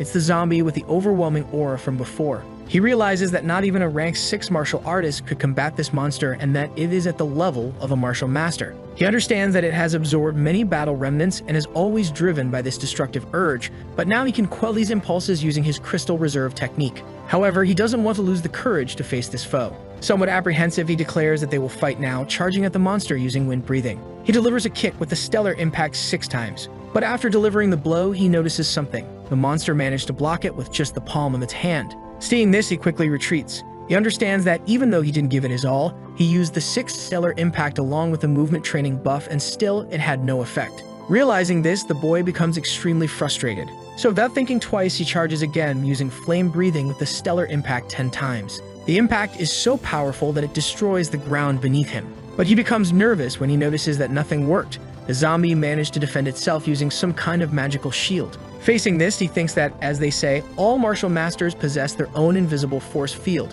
which is so strong that not even bullets can penetrate it. Looking closely, he realizes that this is indeed the force field of a martial master. Nervous, he wonders if the zombie won't go after him and if it has no intention of attacking, only defending. He sighs in relief, saying this isn't good at all and that he won't be able to defeat it. Sitting on the ground, he realizes that while his attacks hit that layer, its power must be reduced to 99%. He then thanks God for this martial master zombie not seeing him as a worthy opponent, as it only defends passively without counterattacking. He finally understands the difference between rank 6 and 7, and the power level of each rank is extremely distinct. He realizes that he cannot cause any damage to it and wonders what he should do now. With a sharp gaze, he thinks there must be a way, and once he defeats it, he'll gain access to memories of a martial master, motivating him. Shortly after, he charges again, delivering several consecutive punches to its shield. Deeply frustrated with the situation, he throws a punch strong enough to push it far away. However, upon closer inspection, he notices it had no effect. But by doing this exercise, he understands that the force field isn't completely invincible and that it weakens slightly, even if it was almost insignificant. He realizes that if he can weaken it little by little, he might have a chance, but he'll likely need to attack millions of times to break through this shield. If it weren't for the fact that he's using his natural dispersion technique to recover, a martial artist like Dribble 3 would already be exhausted by now. He then wonders what he should do, retreat and return when he's stronger. Even though his psychic power has reached rank 3, one of the options would be a piece of cake. However, he quickly realizes that he still hasn't tried using a psychic trick. He understands that even though he hasn't learned any combat techniques, psychic mentalists always use psychic energy as support, and he almost forgot that he's a rank 3 psychic mentalist, and compared to his martial skill, his psychic power is even more lethal. In a few seconds, he focuses and manages to condense the power. But he understands that he still can't condense his psychic energy as a weapon. So he charges, thinking this should be enough. Using his maximum strength, he tries to use his condensed psychic energy directly on the force shield. He begins to feel some effect, thinking it worked, but it's still not enough. At that moment, he uses his momentum to leap high. Using his maximum psychic power, he condenses everything again. From above, he kicks his condensed power toward the force shield, and upon impact, it causes a crack. With rage in his eyes, he thinks that it's still not enough. He then starts condensing more power in the air. With intense anger, he hurls it with all his strength toward the shield. It's a series of condensed powers layered like multiple crystals. Little by little, they are causing the shield to crack. Exhausted, the protagonist realizes it's still not enough.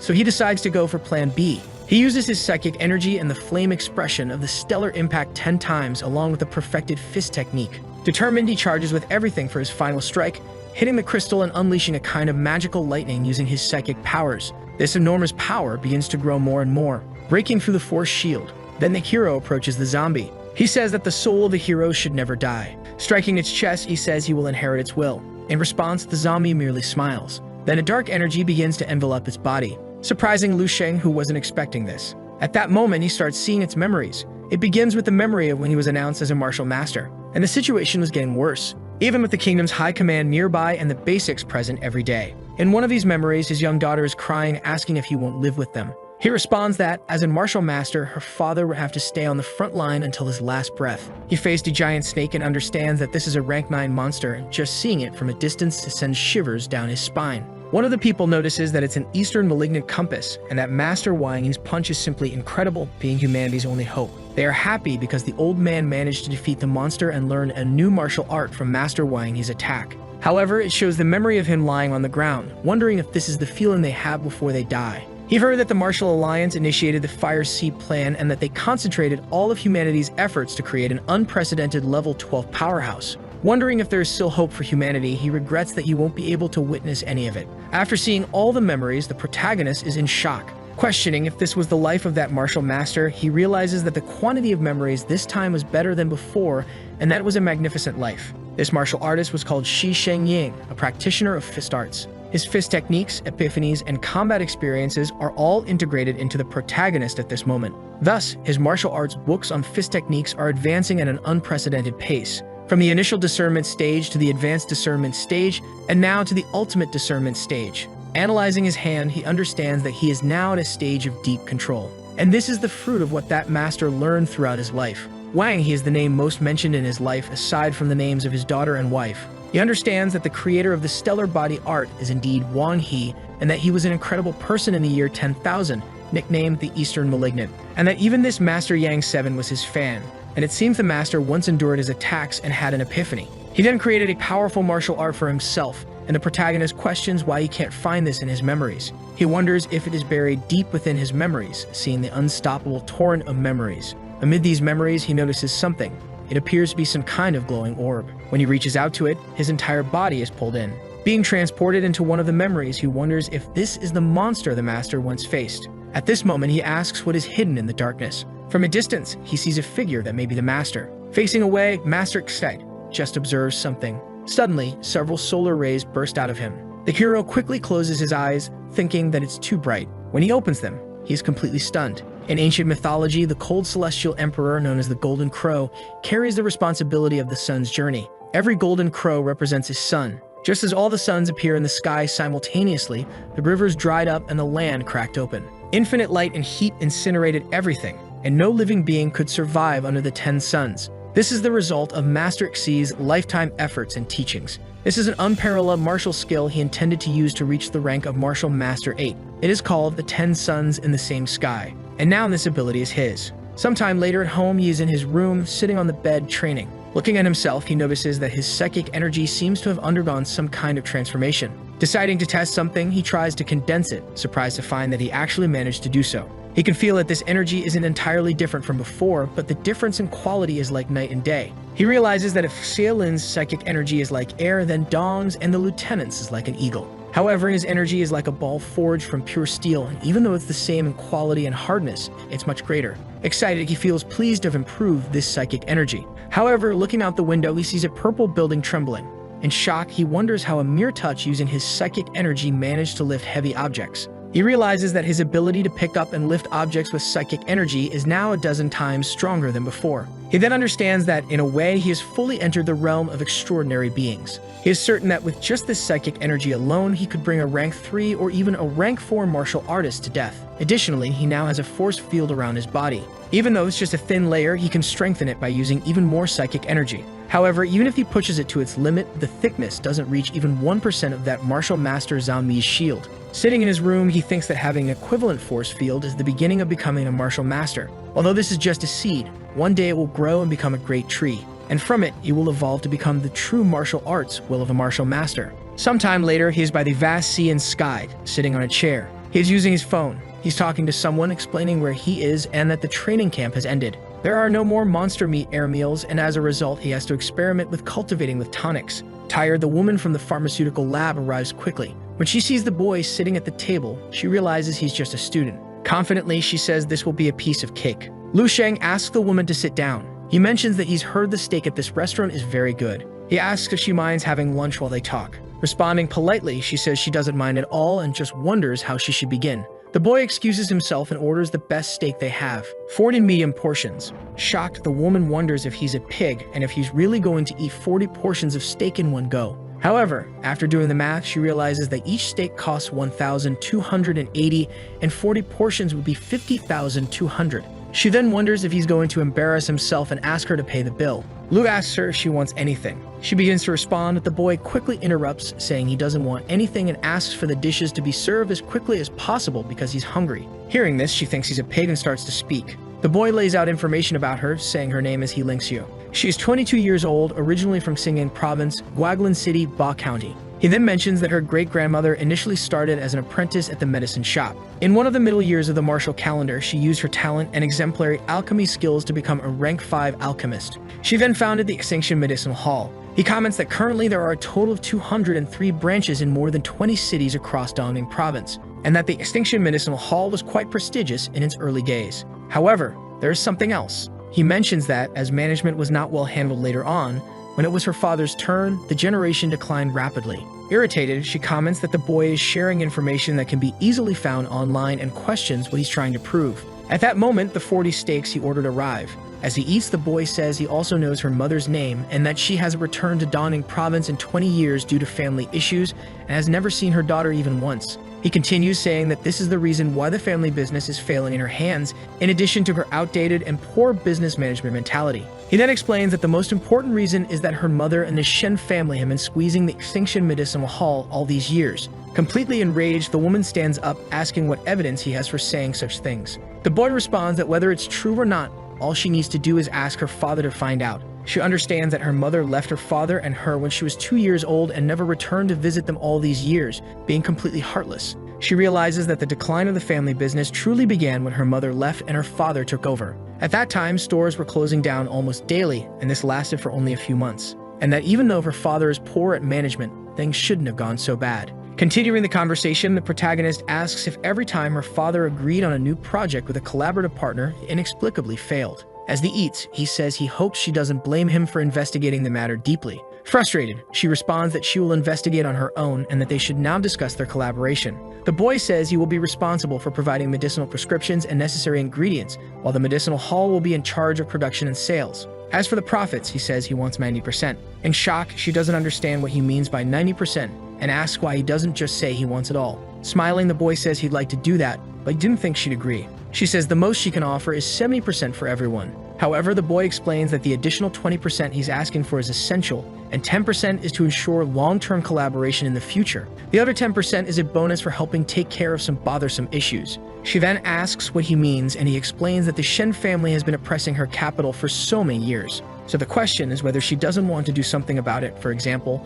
to retaliate and reclaim everything that is rightfully hers. The girl becomes anxious when she senses some kind of energy near her, and he tells her to look closely, as she should already understand what it means. In shock, she realizes that he is a psychic mentalist. Being an 18-year-old martial artist, proficient in martial arts comparable in the city, and having the gift of a psychic mentalist. Even though she is not a martial artist, she fully understands the weight of these credentials. Regarding the gift, the boy mentions that she also brought it up, so she doesn't seem to think that the research into this medicinal prescription was done entirely on his own. The girl then asks if he is referring to the person behind it. The boy responds, saying she's very smart and that the additional 10% is for the power he possesses and the person behind him. He asks if there is any deal more profitable than this in the world. Thoughtful, the girl realizes that if everything Lu Sheng said is true, she will have to confront the Shen family sooner or later. Even if she has no complaints or desire for revenge after the last 20 years, it doesn't mean the other side will spare her. And the medicinal research she's collaborating on will be the best excuse for them to attack. She then agrees to the proposal of 90% of the profits.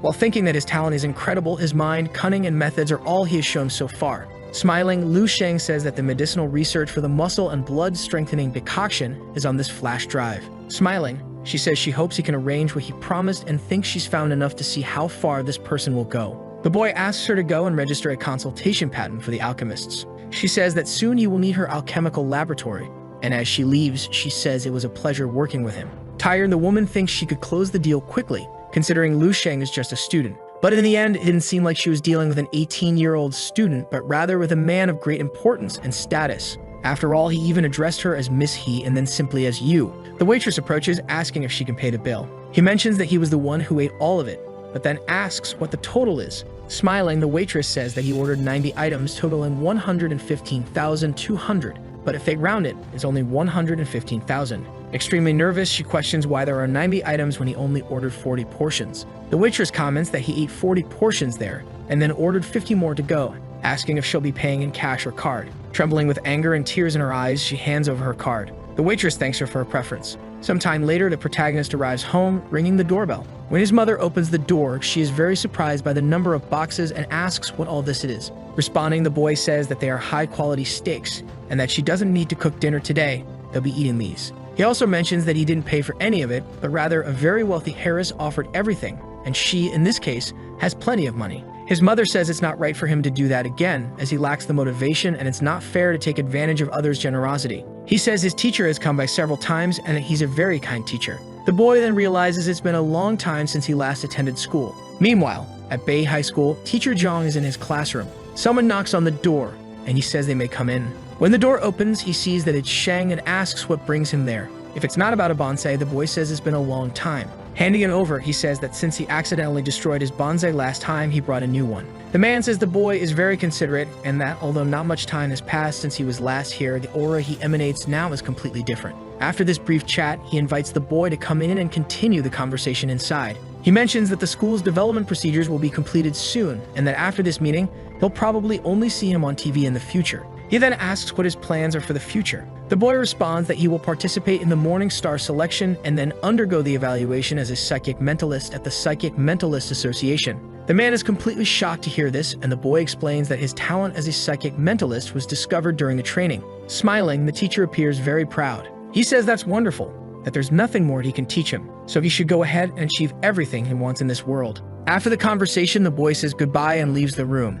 In his mind, the teacher thinks he underestimated him. This boy isn't just the pride of the school and the city, but he will also be the pride of all humanity. Sometime later in class 2, the third year of high school, the teacher is giving a lesson that appears to be about philosophy, but the classroom noise begins to irritate him. Very upset, he slams the book on the desk, asking everyone to wake up and get back to reality. He tells them not to underestimate the importance of their grades in cultural studies and that these are also important in contributing to their final average. One of the students yawns, wondering when this class will end because it's so boring. Turning to his friend, he speaks to Kim Min, asking if he wants to go to the internet cafe after school. Kim Min responds that he can't, saying they can go ahead without him because he enrolled in a martial arts school and will be attending additional training after school. Surprised, the boy asks what's gotten into him, as it's not like him to put in so much effort, while in the background, the teacher is very irritated with both of them. He questions what they're chattering about so much and asks them to stand up. He says they never stop holding back and keep ignoring everything he's saying. At that moment, Lu Sheng arrives and tells teacher Hong that he's back.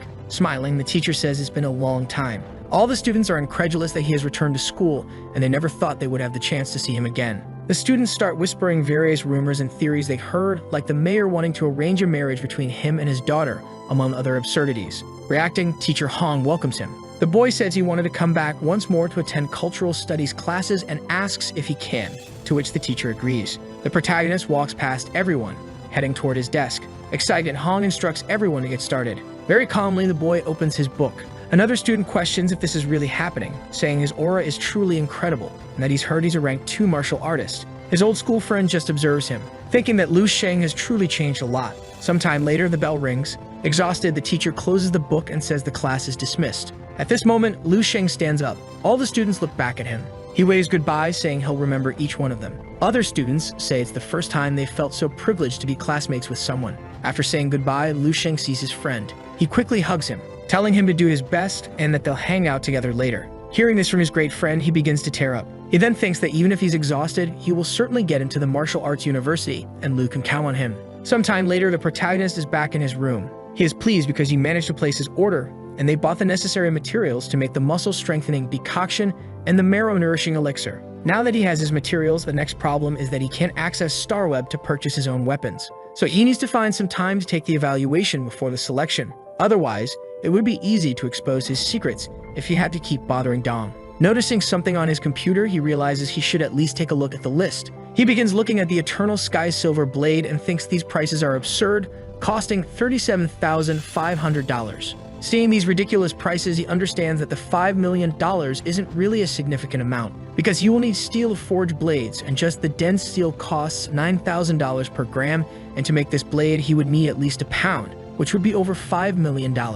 With his psychic energy being far superior, regular dense steel blades simply aren't enough, so he must look for weapons forged with another material, namely Meat Hill. Thinking about it, he concludes that he has no other choice. He will have to mine the materials himself. However, he found a map of strategic resource distribution in the Ferricet repository and believes that this map will be very useful. Opening it, he discovers unmined Meat Hill sites. He decides to extract this material from the unmined areas, and that way, he'll have the resources to find a blacksmith. If he wants, he can even sell the material, killing 2 birds with 1 stone. A week passes and he is at the Xingsheng Medicinal Hall. The irritated voice on the phone asks why Lu Sheng isn't there yet. Arriving at the location, he apologizes for keeping her waiting. He mentions that something delayed him and asks if she has prepared all the necessary materials. Embarrassed, she responds that she has, and they have been prepared according to his instructions. Curious, she asks how much these materials cost, and she says approximately 200,000. Analyzing them, he says the quality isn't bad and tells her to record it in the account book so they can deduct it from the profits.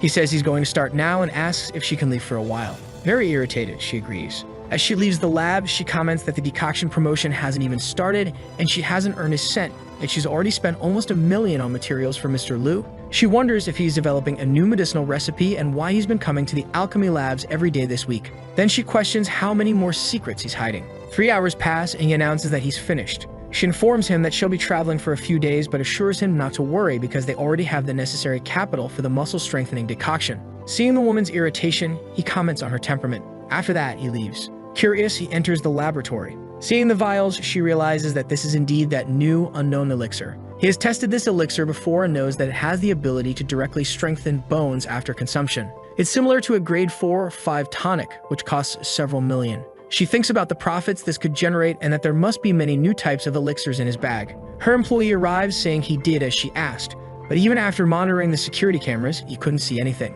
It was as if the cameras had broken, but once the genius left, everything returned to normal. She comments that this trick would never work on him. Holding the vial with the green elixir, she becomes thoughtful. Throwing it in the trash, she says it's better to follow him obediently, because he is the hope for the revitalization of the family. Sometime later in the city of Kemming, the woman mentions that their destination is Sholin Village, located deep in the mountains. She comments that they can experience the village's simple and welcoming folklore and culture, and that they will also have the chance to buy mysterious traditional crafts.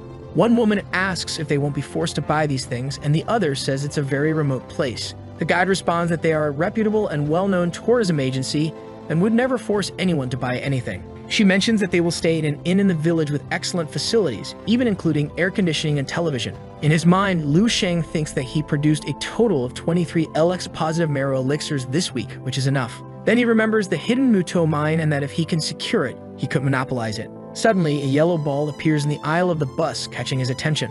A child goes to pick it up. Showing the ball, she calls him Big Brother and asks if he wants to play a game. Her mother grabs her daughter, telling her not to disturb others. She apologizes to the boy, who says it's no problem at all. However, upon observing quickly, something catches his attention. He sees an energy emanating from a man with glasses who appears to be a child's father. Smiling, he finds it very interesting because he realizes he isn't the only psychic mentalist on this trip. Inside the bus, a woman is complaining about the heat, saying it feels like hell, and that she must have been crazy to agree to accompany this trip. Her friend responds that she didn't force her, and it was her decision to come. She gets irritated, saying it was because her friend had just gone through a breakup and she was afraid she'd come to this place to do something reckless. But her friend replies that she knows she's her best friend and that there's no need to worry, as she's too fragile to regret coming on this trip. At that moment, Zhang, the girl with pink hair, hears a noise. The child is playing ball with the protagonist, who says she has a great throw. Looking back, the woman notices the hero's presence. With the ball heading in her direction, the little girl gives it a bump. At that moment, the boy with pink hair catches the ball, saying he managed to grab it. He then throws it back to Lu, who smiles and thanks her for it. She blushes and her friend teases her, saying she's got a little crush. 2 hours pass. Zhang questions if this isn't just a common mountain forest and not a 5-star tourist attraction. Her friend says that she heard there's a big, beautiful waterfall around here. Quickly, looking back, she notices the presence of the man she thought was handsome. The child calls him Brother Zhang and asks if he will play with her again tomorrow. Patting her head, he says he will, and he'll play with her tomorrow when he's free. Approaching, the girl asks if she can play with her and Brother Zhang too. Sticking out her tongue, she says that her older brother Mang is always stealing her ball. The little girl's mother calls her, saying they're entering the village now. As she leaves, the little girl waves goodbye to Brother Zhang. Annoyed, the woman comments that the little girl is irritating and that she didn't want to play with her anyway. Lu says that children tend to speak their minds and she shouldn't take it to heart. Blushing, she says she wouldn't be upset by a child and then asks for his contact information. Quickly, he accepts. They add each other as friends. She gazes at him, looking very enamored, saying that his name is very powerful. Saying goodbye, she tells him they'll see each other around and calls him handsome. Smiling, she says that this trip seemed boring, but it looks like it's going to be interesting and her friend is happy to see her like this. Abruptly, the protagonist's focus shifts as he thinks it's interesting, because there's not only an uncommon rank 2 psychic mentalist on the trip, but also 2 rank 2 martial artists, the 2 friends. However, it seems that this mentalist hasn't discovered his identity and can only detect that he's a martial arts practitioner at most. After forming the will of a martial master, he can now control the intensity of the psychic energy he emanates, and as long as he doesn't release anything, ordinary people cannot identify him, no matter what reasons others have for coming to this mountain. If any of them become an obstacle, he will have to eliminate them without hesitation. Meanwhile, on a road hundreds of kilometers away from the mountain, a man bows to another inside a limousine. The man with purple hair asks if they have found Tang and Maolin. Smiling, he responds that they are in the mountain, and since they brought their wife and daughter with them, they're probably planning to hide there. The man thinks that Tang has some sense, and if he's hiding deep in the mountains, there's not much they can do against him. Still kneeling, he says that they've already sent men to keep an eye on him and assures that they'll find him no matter what. Laughing, he says he just needs to ensure they don't take their eyes off him. They are only rank 4 martial artists and stand no chance against him. As he sips his drink, he reflects that Tang and Maolin cannot blame him for being ruthless, because since they offended him, if he doesn't kill them, everyone will think he's a coward. And if that happens, all sorts of scoundrels will come, thinking they can take advantage. At that moment, he offers his drink to the woman beside him. She begins to open her eyes. Suddenly, a purple ooze starts dripping from her eyes and mouth, completely exiting her and returning to the glass. Smiling, he says that filled with indecent emotions of love, she exudes the youthful aura unique to someone in their 20s. It's so sweet and charming. Looking at one of the photos, he thinks that Tang and Maolin brought their daughter along and that, by the looks of it, he will have another addition to his collection. Sometime later, the couple, along with their daughter, enter their room. She asks her daughter to be careful because the floor is uneven. At that moment, the father activates an ability. There is a supportive psychic energy throughout the room, so powerful that it even extends through the entire building. He then confirms that the room is very clean as nothing has been tampered with.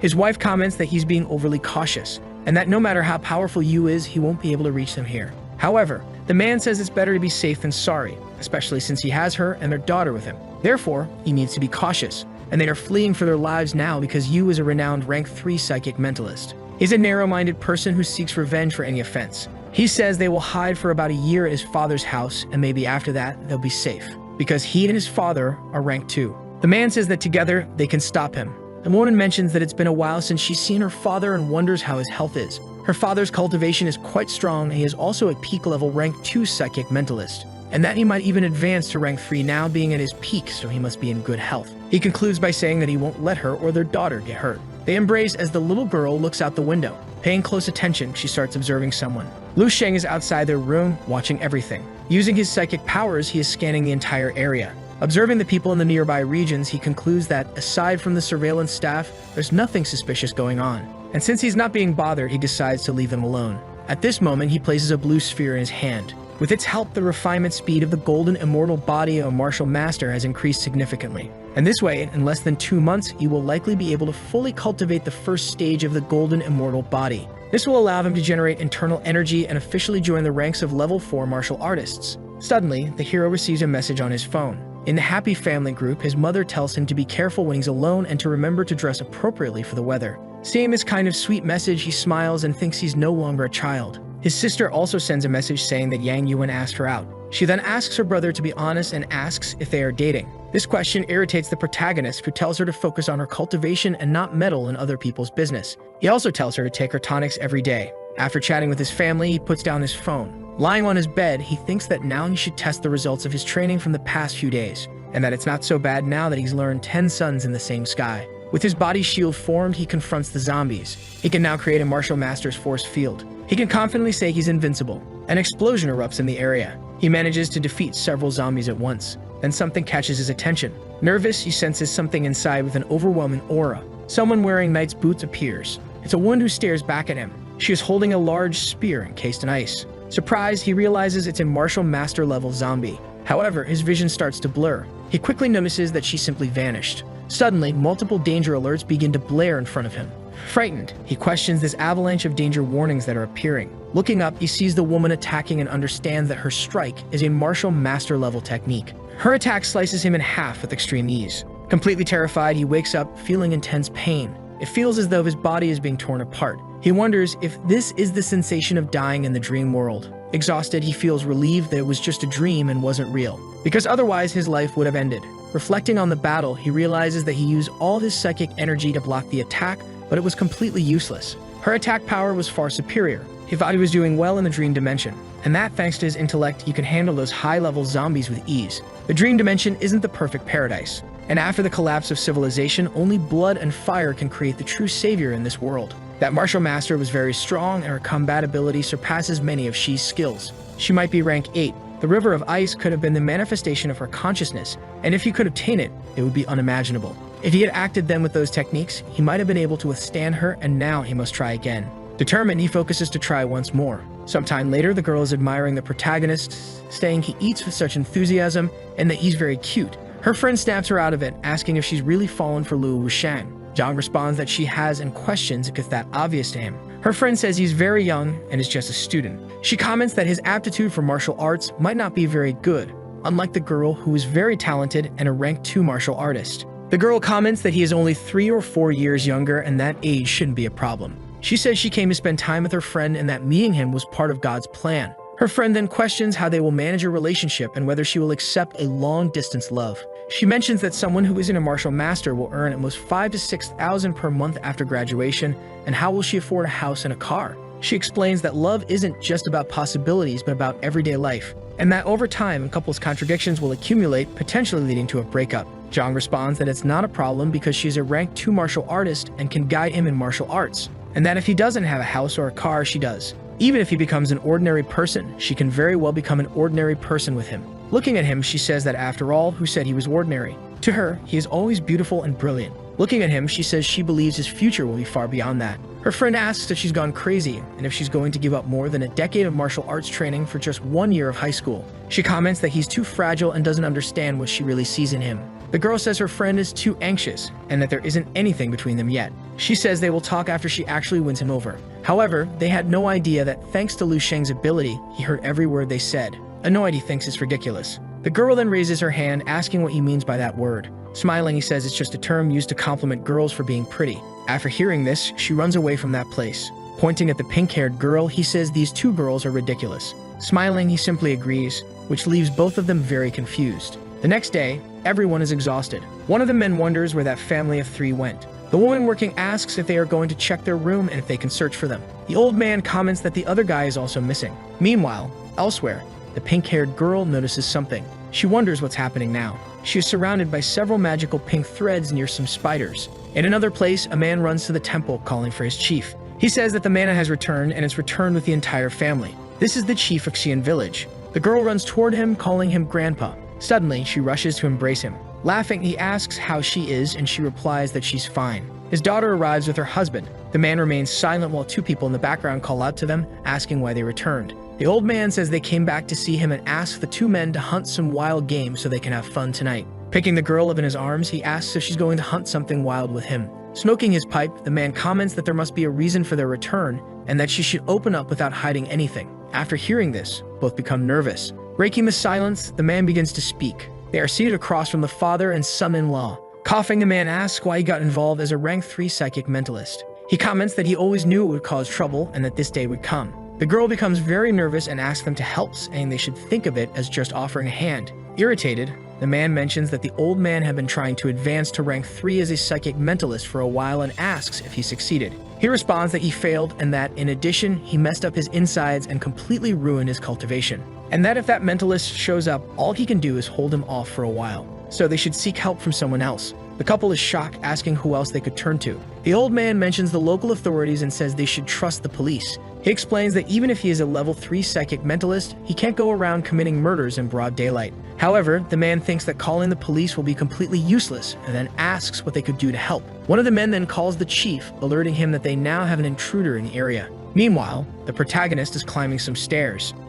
Reading his map, Lu Sheng understands that this is the village the map led him to, and it's quite remote. Quickly, he dodges a dagger. The boy questions who he is and how he found this place. Reading the situation, Lu Sheng simply observes him. Emerging from the bushes, the little girl is very happy and calls him buddy. Rushing to hug him, she asks if he came to her grandfather's house so they could play. The woman sighs in relief upon realizing it's that guy, so the old man asks if they know this boy. The boy asks if they got lost too, and the man replies no, that this is his wife's hometown where they've been returning for years. The old man says he likes the clarity in his eyes and then welcomes him to the true village of Shanglin. Smiling, the man says they arrived at the perfect moment because his sister and her family just returned and he will hunt something for them to eat tonight. Observing the people, Lu Sheng thinks this is no ordinary village. It's not normal to encounter psychic mentalists around, but who would have thought this village has 3 of them? And on top of that, this old man is at the peak of rank 2. And as psychic mentalists, he bets they know the value of mithril, so Kong will likely ask about it. Sad, the little girl says they can't play ball together anymore because she lost it. Noticing something, the protagonist senses that this aura belongs to Zhang Dandan and Lin, and he wonders if they followed him here or just passing by. However, his eyes sharpen as he realizes something. It's not just the 2 of them, so the girl looks back saying it's just a ball. Wang appears, laughing, saying he didn't expect him to go so deep into the mountain forest. The 2 women are being carried away, looking desperate. The man with purple hair says that Tang Maolin has made him waste a lot of time and effort. Irritated, the old man says that this guy is trouble because he's not just any rank 3 psychic mentalist, he's a peak rank 3 psychic mentalist. Activating his powers, he tells Maolin to get the girls and the villagers out of there immediately. Then, he engages in the fight. However, the man with purple hair mocks him, questioning if he's trying to launch a sneak attack. He asks if that's all he can do or if he's counting on this old man. With such weak psychic energy, he doesn't even deserve to be called a psychic mentalist.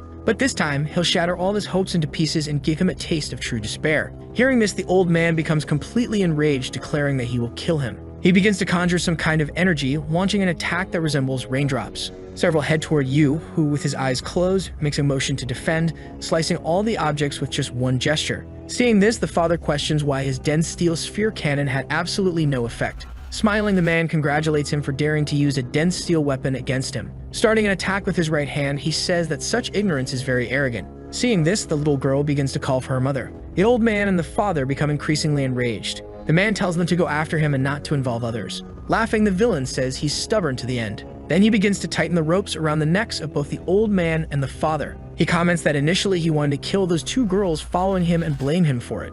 But upon realizing that this place is so remote and isolated from the world, is perfect because he can take his time dealing with him. He says he's going to turn him into wine. Shocked, the father questions if the villain will use the dark art to turn humans into vessels for wine. Enraged, he calls him a monster as the rope tightens further around his neck. Laughing, the rank 3 martial artist says that's the expression he wants to see. Crying, the green-haired girl questions if they are all going to die in this mountain. Regretful, she says she should never have come to this place. Her pink-haired friend also cries in despair, thinking they will all die there. From a distance, she starts watching Lu Shen. In her mind, she says that if they have a chance, they might meet again in another life. The leader orders his subordinates to grab the girl, and following the command, one of them throws her to the ground. Both move towards the little girl. As he approaches her, the girl simply stares at him with great fear. Suddenly, his thread is broken. Surprised, the villain realizes it and wonders why his mithril web has shattered. Furious, the protagonist grips the line with his hands. Embracing him, the little girl pleads for him to save her father and mother. At that moment, the 2 henchmen charge at them.